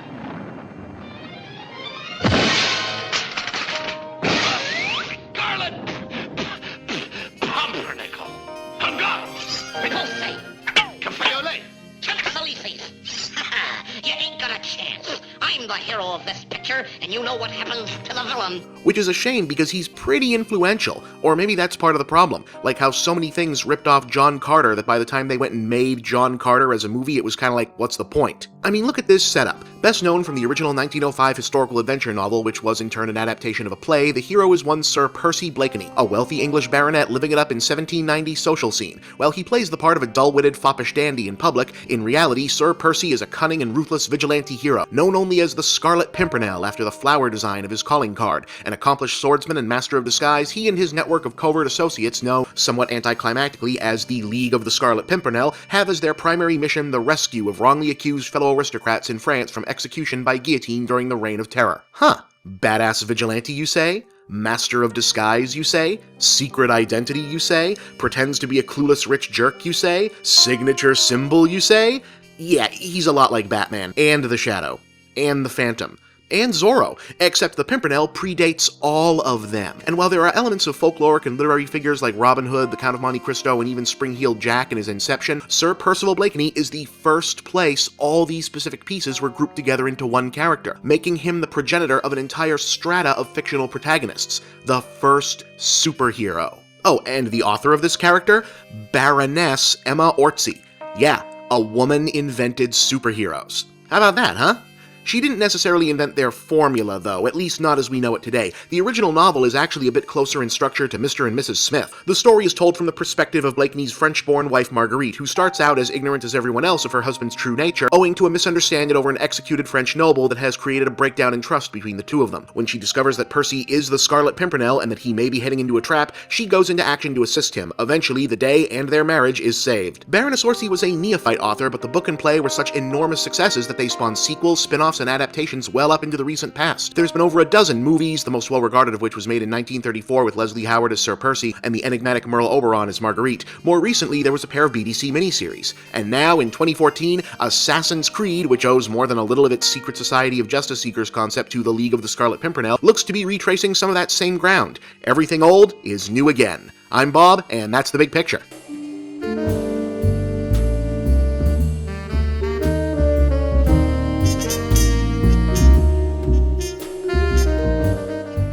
So after all that curiosity about what the all-new origin story was going to be for Michael Bay and John Liebsman's new Ninja Turtles movie, the answer seems to be the same all-new origin story from the Amazing Spider-Man reboot. People want heroes, Miss O'Neill. But heroes are not born. They're created. That's what your father and I were trying to do. Dr. Connors, I'm Richard Parker's son. Your father and I were going to change the lives of millions, including mine. Because if you're gonna steal, you might as well steal from the least interesting part of one of the most underwhelming blockbusters in recent memory. And also, for some reason, that same action beat with the cell phone tower.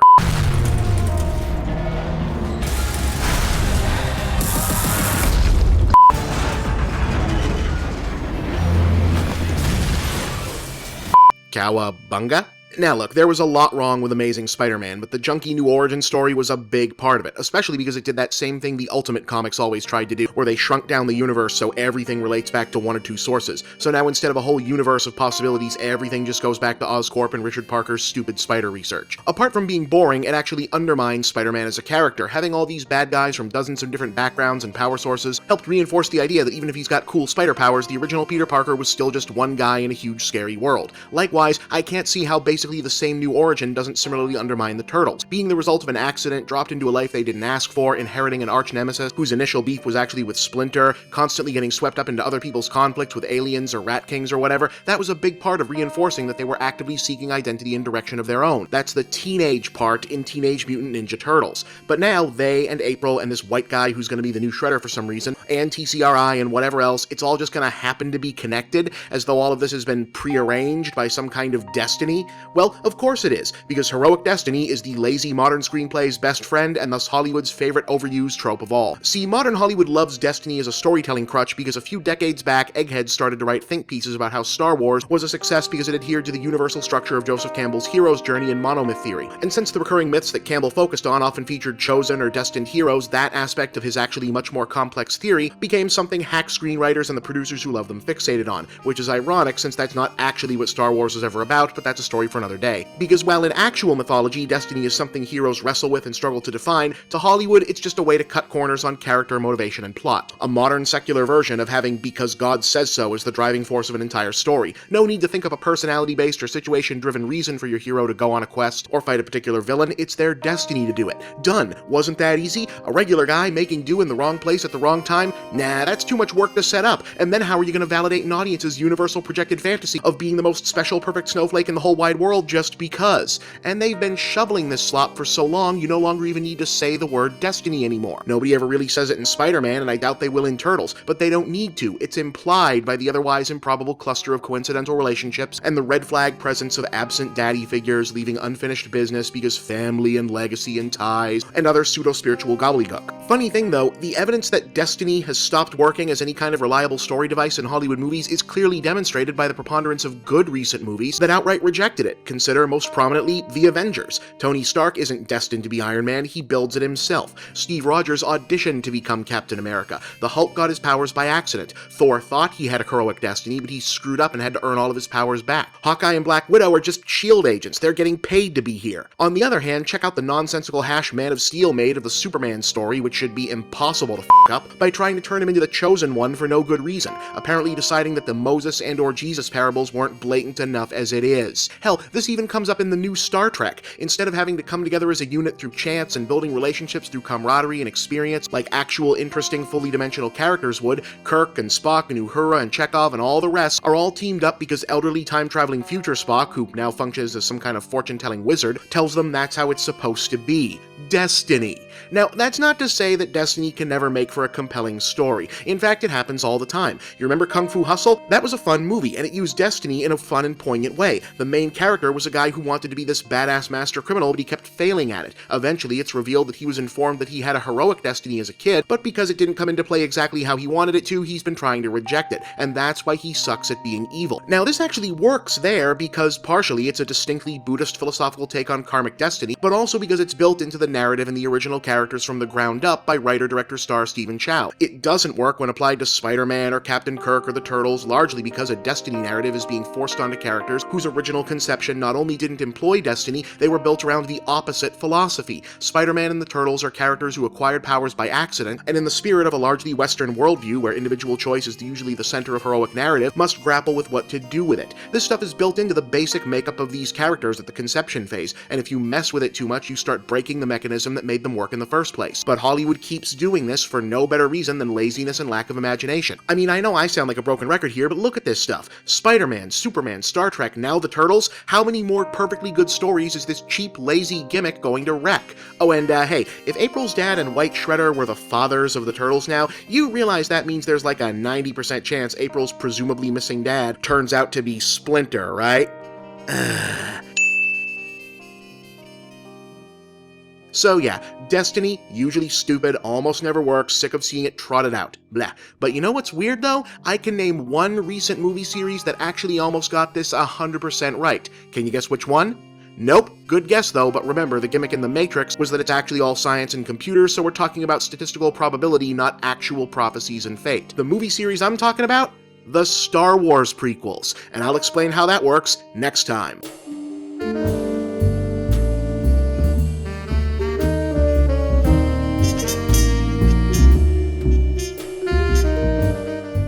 So, last week I went off on a tear about how sick to death I am of Destiny as a lazy plot device in Hollywood movies, both literally and implicitly, touched off by the implicit presence of implied destiny, fate, karma, etc. in the more than a little crappy-looking new Ninja Turtles trailer. But heroes are not born. They're created. That's what your father and I were trying to do.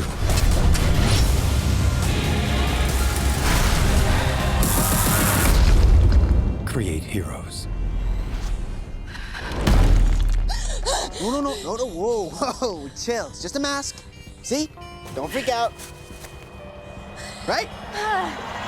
At the tail end, I left you hanging with a teaser that this week I'd explain how one movie series that took what at first seemed like a similarly weak-ass Destiny story and did it right was actually the Star Wars prequel trilogy.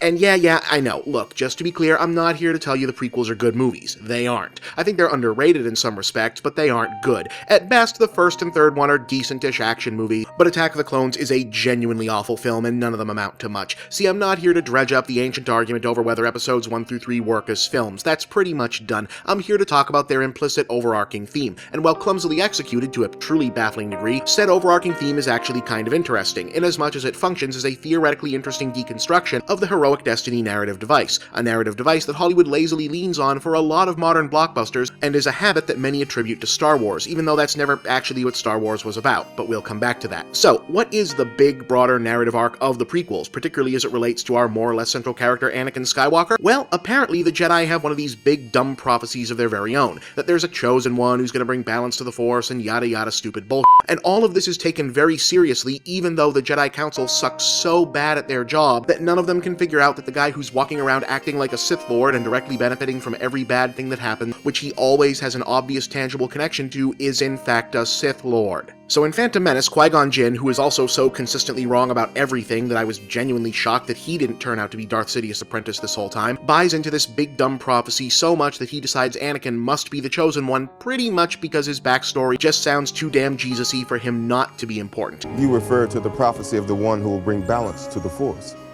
You believe it's this boy? And then in Attack of the Clones, we learn that even though Anakin Skywalker is a moody, unstable head case, and obviously the last person you should ever give a lightsaber to, let alone force powers and police authority, everyone is still just going with it because there's a prophecy. Who put these robed jerk-offs in charge of everything again? And then, in Revenge of the Sith, it turns out that all this stuff, supposedly lined up with the big dumb prophecy about Anakin, was all set in motion behind the scenes by Darth Sidious. Aw man, who could have guessed that except anybody? A whole mess of people die, the universe as we know it falls into totalitarian ruin, and Anakin becomes Space Hitler. So it's a downer ending, and the movies themselves aren't very good. Yuck. But still, that's a pretty nasty and cynical denouement when you stop and think about it. Anakin goes through a bog-standard chosen special guy narrative that we've seen played straight in dozens of other movies even back then, and here not only does it turn out to not work to the worst possible effect, actually believing in the big dumb prophecy is the main way the Jedi let themselves get suckered and almost wiped out. All the warning signs that this was a bad idea were right there in front of them, but they ignored it because prophecy and destiny and all that business. You could literally subtitle the entire prequel saga as Star Wars, Don't Listen to Big Dumb Prophecies, and it'd completely fit. Now granted, this is all still undercut by the writing, directing, and everything really being so ineptly staged, but I have to wonder if this is what Lucas was going for the whole time, dressing down and calling out the lameness of destiny-driven narratives, especially since it rhymes thematically with the original trilogy, where Luke Skywalker's true heroism comes from rejecting the Jedi's designs and finding his own path. No, seriously, remember, in Empire, Obi-Wan and Yoda want Luke to let his friends die on Bespin so he can finish his training, because they know he's not skilled enough to kill Darth Vader yet, and that's the only way they can think of to end the war. In some respects, one could argue that they're still clinging to the Chosen One prophecy after all this time, hoping that Luke will be the one this time if only he'll listen to their plan, which is still nothing beyond become best Jedi, kill the bad guys, hope everything works out after that. But then in Return of the Jedi, it turns out Luke still can't beat Vader in a duel, but he can change his heart and turn him back from the dark side, which was apparently a solution that never occurred to the two old guys. In doing so, Luke repudiates what's left of the old Jedi Order that had failed largely because they were fixated on that big dumb prophecy in the first place. Now again, this doesn't mean that the prequels suddenly become good, just that there's something going on under their surface that's kind of interesting, and if better executed, could have been pretty good. And yes, also that Destiny storylines are so hackneyed and played out at this point that even the universally reviled prequels can be said to have handled it better than a lot of recent blockbusters I could name. How about that? I'm Bob, and that's the big picture.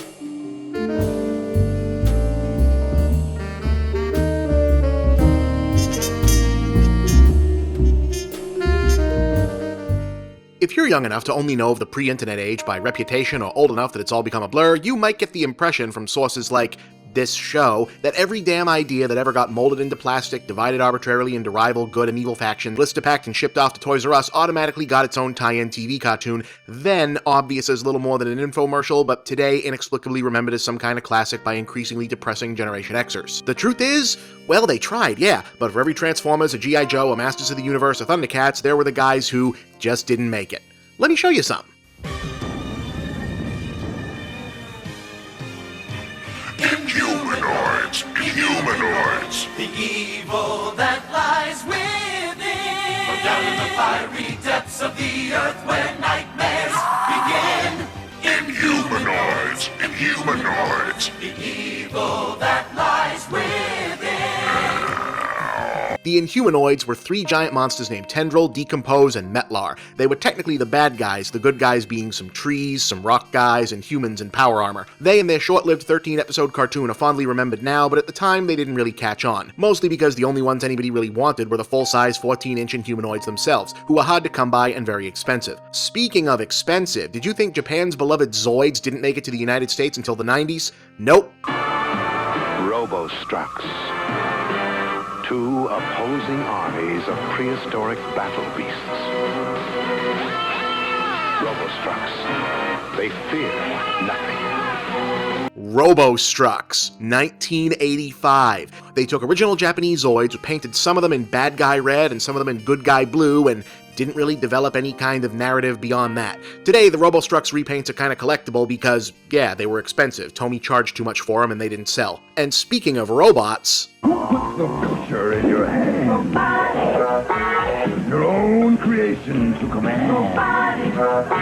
The amazing world of robotics, from the smallest vehicle to the biggest robot. If you can imagine it, you can create it. Parts, motors, motion, you control it all. Robotics. Buildable, customizable robot toys with motorized joints you could remote control. One of the coolest cult classic toys ever. In fact, the current owners of the brand are still making and selling new backwards compatible parts for this. Awesome. Not as awesome, trying to turn it into a Transformers knockoff animated series without asking, are these things gonna look good in animation? To survive a cosmic storm that devastates their planet, the Protectons and Terracores are forced to transfer their essences into the huge, powerful bodies of robotics. Robotics!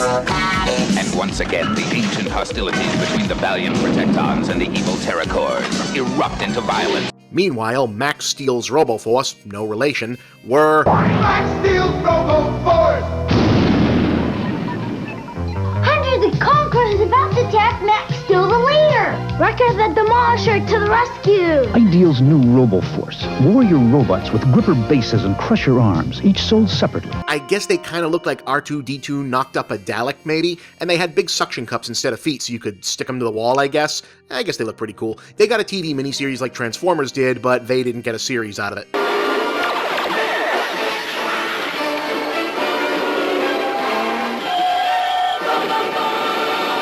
Here's a unique case. Black Star was a 13-episode cartoon Filmation put together in 1981, just before the big toy-to-series explosion that came after the Reagan administration deregulated the rules against TV shows just being commercials. The show was pretty cool. Filmation spent the late 70s mastering this stuff. John Blackstar, astronaut, is swept through a black hole. Trapped on the planet Sagar, Blackstar is rescued by the tiny Trobit people. In turn, he joins their fight for freedom against the cruel overlord, who rules by the might of the Power Star. The Power Star is split into the Power Sword and the Star Sword. And so, with Star Sword in hand, Black Star, together with his allies, sets out to save the planet Sagar. This is his destiny. I am John Blackstar. The show didn't catch on, but 2 years later, Filmation would reuse some of its basic concepts, and probably a lot of the drawings, animation, and sound effects, since this was Filmation, when it picked up the license from Mattel to make a series out of Masters of the Universe. That show, of course, became an absolutely massive hit, and the action figures were so popular that every other toy company wanted a bite. So Galoob took a shot at a toy line based on the cancelled Black Star show. Laser lights, it's Black Star! Defender of right, he's ready to fight the evil overlord. Laser lights! Yeah, those weren't very popular either. Do we got time for one more? Okay. In the far reaches of the universe is the star planet Symbion, a perfect world until their biological experiments exploded. As mutant life forms ravaged their global paradise, a new and incredible species emerged, the Sectars, with Prince Dargon leading his warriors of the Shining Realm against the evil General Spybrax. The Sectars. Basically Thundercats, but with bugs. Another property that got a miniseries pilot, but did not get picked up. Possibly because they put way more effort into the commercials. A civilization dies, but its secrets are preserved in a mysterious place called the Hive. Now, good and evil Sectors battle for those secrets. You control the monster Nar, the giant destructible. The most common reason cited for why the Sectors didn't take off? They were too freaky looking. Even the good guys had this weird blue bug eye thing going on. And when you're a little kid, being able to tell the good guys from the bad guys is kind of really important. And yeah, those were some of the also-rans. Next week, something else. I'm Bob, and that's The Big Picture.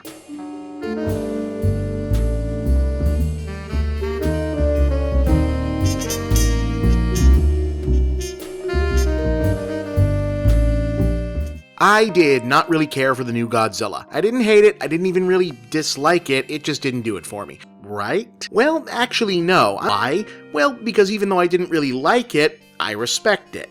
Godzilla is a big studio blockbuster, but it's also very much an auteur project for Gareth Edwards, which is pretty amazing when you consider he only had one low-budget indie film, which I didn't like either, granted, under his belt before they handed him the reins of this fairly huge project. And while I didn't necessarily care for the execution of it, that is a committee of studio executives looking for the next Transformers. So yeah, I'm glad to see that kind of attitude actually do well with audiences, even if word of mouth suggests I'm not the only person who didn't really think it worked once they actually saw it. A movie made in this particular fashion being a success is a good thing overall. This is one of the complicated things about trying to cover movies in an era where covering the business side of the industry is an increasingly necessary unpleasantness. Like it or not, when you've got films good and bad coming out that are themselves essentially marketing vehicles, you can't not think of the product aspect of this medium, or at least the high-budget American Hollywood studio version thereof. And yeah, you do actually start to root for certain films or filmmakers or types of films to be successful because you understand the effect it's going to have on the rest of the market, or at least the effect it could have. This is, frankly, why I'm just a little bit glad to see The Amazing Spider-Man 2 struggling, at least the mega-budget comic book blockbuster version of struggling, because it represents so much of what's really wrong with this period of movies. The unnecessary reboot, the complete waste of talent, the hacky screenwriting, the fact that it nakedly exists only to maintain control over intellectual property that they clearly have no actual interest in making decent use of. Yeah, I'm a little glad to see something like that maybe turning into this summer's "maybe this isn't how we should do this" example for the studios to turn against. Couldn't happen to a nicer franchise.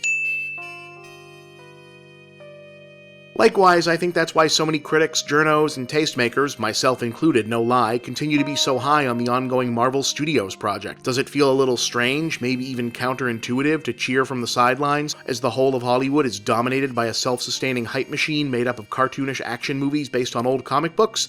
Well, maybe, but if we must be ruled by blockbusters, and history suggests we apparently must, at least let them be blockbusters like this. Joyful, bursting with imagination, made for profit, yes, but also made by people who clearly understand and enjoy what they're making, and want the audience to have a good time as well. I mean, sure, Guardians of the Galaxy isn't exactly going to be Fellini, or maybe it will.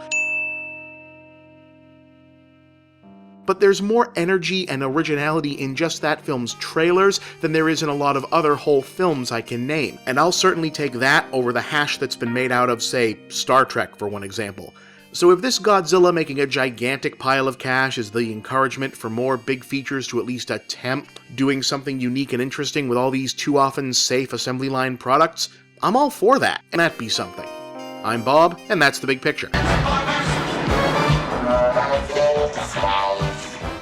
As I've observed elsewhere, Transformers, still being a viable franchise this far into its existence, is owed overwhelmingly to its main progenitor, the original 1980s Generation 1 animated series, being a lot better than it had any right to be. That's not to go and say it was good by any means, by consistent animation, awkward dialogue, repetitive storytelling, a cheese factor that was off the charts, and occasionally the employment of casually racist stereotypes so egregious they actually made recently departed voiceover legend Casey Kasem quit the series. F. Glutt, Paul Dini, Marv Wolfman, Jerry Conway, Steve Gerber, and others. Sure, it was still a silly children's cartoon about robots turning into cars, but in now classic episodes like The Key to Vector Sigma, The Dweller in the Depths, and The God Gambit, it was the best silly children's cartoon about robots turning into cars it could be, which I contend is why it's remembered with so much more sincere, unironic fondness than, say, He-Man or Thundercats tend to be. Transformers was dopey, but sometimes, mind you, it was almost brilliant. You are either lying or you're stupid!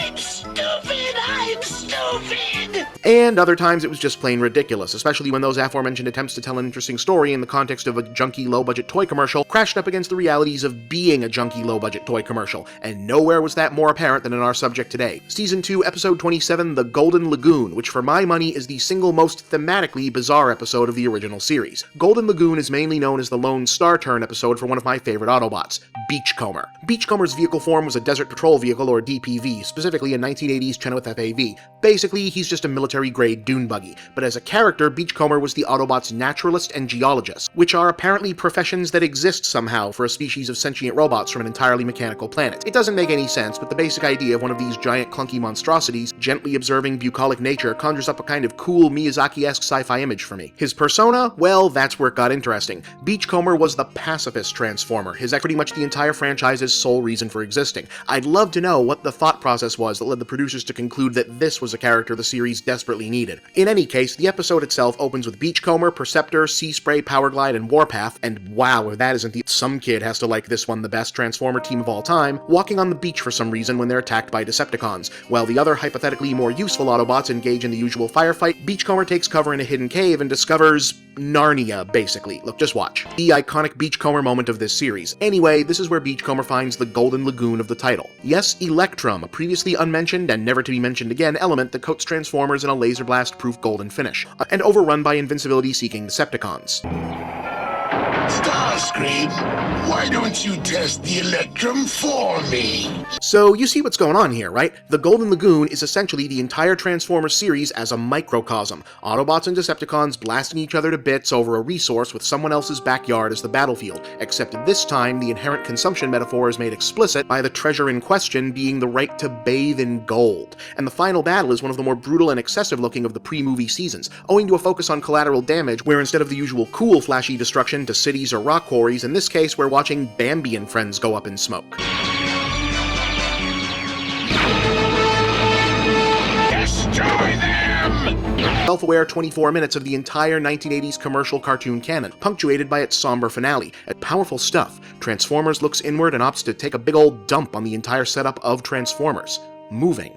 Or rather it would be had the episode not actually ended like this. Yep, the writers and the animators are trying to make a point, and it's ruined by the music department just sticking the standard heroic uplift stinger over it. Way to kill the mood, Golden Lagoon. We won. So, yeah, look, the new Transformers movie comes out this week. I've been wanting to do a big picture about the Golden Lagoon for a long time now, so the stars kinda lined up on this one. Will there be more Transformers? Who can say? For now, I'm Bob, and that's the big picture.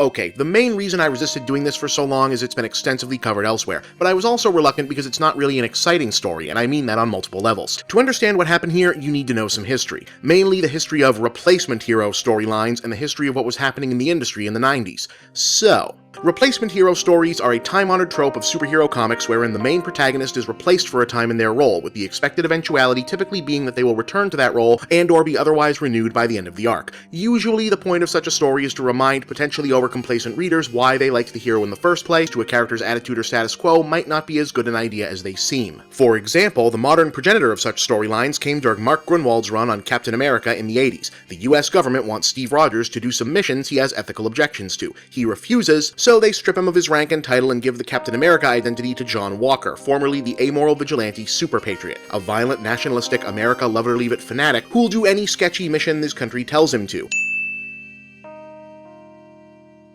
In other words, a caricature of the right-wing jingoist many people often assume Captain America to be or want him to be. Ultimately, Rogers adopts a new costumed identity, the Captain, uncovers a Red Skull conspiracy, and reclaims his title, with the alternate black costume passing to Walker, who reforms, sort of, into the superhero US agent. This was also the case with Batman in the Nightfall storyline. The replacement Batman, John Paul Valley aka Azrael, was, in personality and especially in design, a walking parody of obnoxious trends in superheroes that were taking shape at that moment, put together to say one thing: Batman should not be like this. The death of Superman follows this same basic outline, but with 4 separate replacements and no real point. It's a huge, elaborate narrative that was preceded by the most hype of any comic book release in history, played out over multiple books for dozens of issues, and shook the DC universe in ways that have left a mark to this day, and it's about nothing. Superman gets killed by a boring brand new villain, gets replaced by 4 different guys, the real one comes back, and the closest the whole production comes to having something to say is, if Superman died, people would be sad. As to the state of the industry, well, we've touched on this a few times before, but basically comics turned into a much bigger business than they'd ever been. There were a lot of contributing factors, but one that inspired the truly epic bloating of the 90s was called the speculator boom. Basically, stories about the aging baby boomers finding old comics they'd saved from their childhood to be worth a fortune to collectors were a popular thing in the news media at the time, and comics became a hot item for investors. And then they figured out too late that the reason old comics sold for so much was because no one thought they'd be worth anything and didn't save them, making them rare. But there were so many copies probabilities of these would-be investments being produced in the 90s that would never be the case here, so the speculator market dried up and the industry deflated on itself. But, right in the midst of it, DC Comics decided they might as well publish the event to end all events and actually kill off the most beloved and well-known hero of all time, whose entire being was built around the fantasy of invulnerability. And what story did they choose to tell for the death of the superhero? Something meaningful, something thoughtful, heroic self-sacrifice to rescue Lois Lane, final confrontation with Lex Luthor or Brainiac, preventing the Earth from the same fate that befell his homeworld of Krypton? Haha, no, a really boring new villain we've never heard of before and wouldn't get a backstory on until much later, named Doomsday, shows up and they beat each other to death across the 4 concurrently published Superman books, the last of which was comprised entirely of splash pages. No, really, that's the entire story of the death of Superman.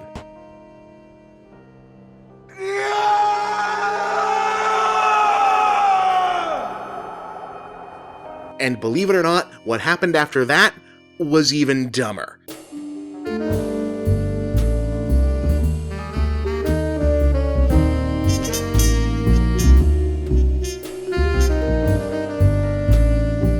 As we established previously, the best story DC Comics could apparently figure out to tell under a loaded title like The Death of Superman was a big monster beat him to death.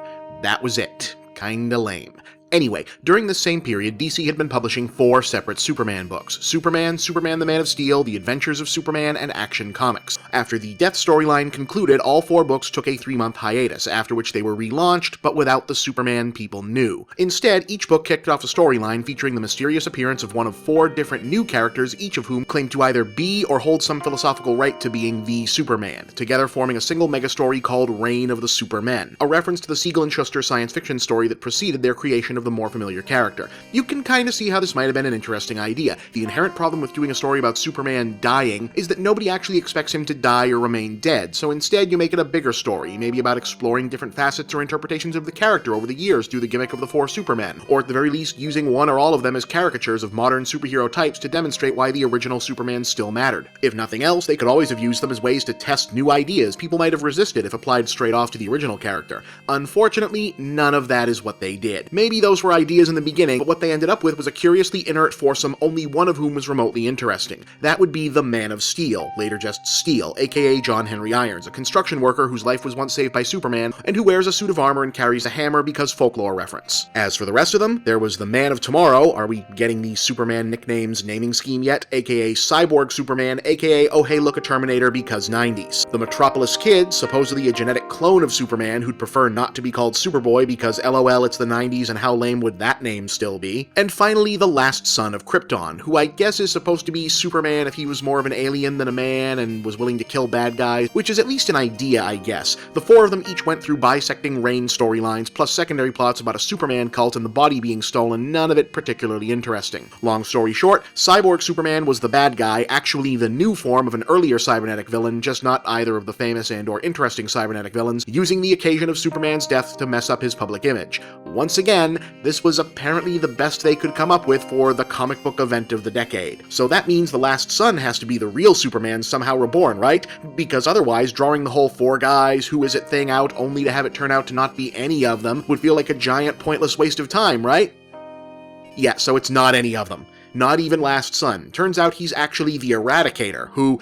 oh dear lord, these characters. Okay, the Eradicator was a minor Superman foe from what was at the time a few years prior. Basically, he's a piece of alien technology that when sentient takes humanoid form and tries to turn wherever he is into an idealized version of ancient Krypton. Superman defeated it once before, but now it's back and was operating under the impression of actually having been the resurrected Superman. But it's not. It just unconsciously borrowed Superman's body to use as the heart of a regeneration matrix to power its own rebirth, because that's not convoluted.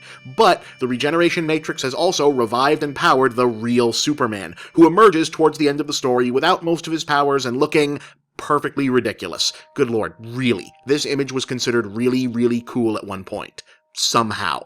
Anyway, Cyborg Superman's big plan is to help Mongol destroy the Earth by turning Green Lantern's hometown of Coast City into a gigantic engine, killing hundreds of thousands in a massacre so traumatic for Hal Jordan that it helps kick off the Parallax storyline we talked about back when it looked like we might all have to actually know and understand Green Lantern continuity. The good guys show up and fight the bad guys, Eradicator sacrifices himself to stop Superman from being killed by a kryptonite gas attack, and in doing so causes the attack to restore Superman to full power again. Sure. The bad guys lose, the good guys win, and Superman has a stupid mullet for a while. while. The whole thing didn't really have as many long-term intentional reverberations as you'd expect, outside of tying later storylines to the events in some way after the fact. Steel stuck around and remained a good character, and the new Superboy was eventually made interesting as well. Cyborg Superman keeps coming back for reasons I don't quite comprehend. As for Superman himself, the main lasting change was using his resurrection and repowering as an excuse to jettison the hard and fast limitations that had been placed on certain depictions of his powers since the mid-80s, reverting him to a point where he can pretty much do whatever the story needs him to, like in the original version. The other lasting impact, though, at least from where I sit, is that even though the death of Superman stands up as a big, dumb, dated, not particularly great Superman story, it was still one of the biggest money-making hits in comics history, unquestionably helping to create more than any other story the event-oriented constant upheaval that defies DC and a lot of Marvel's storytelling today.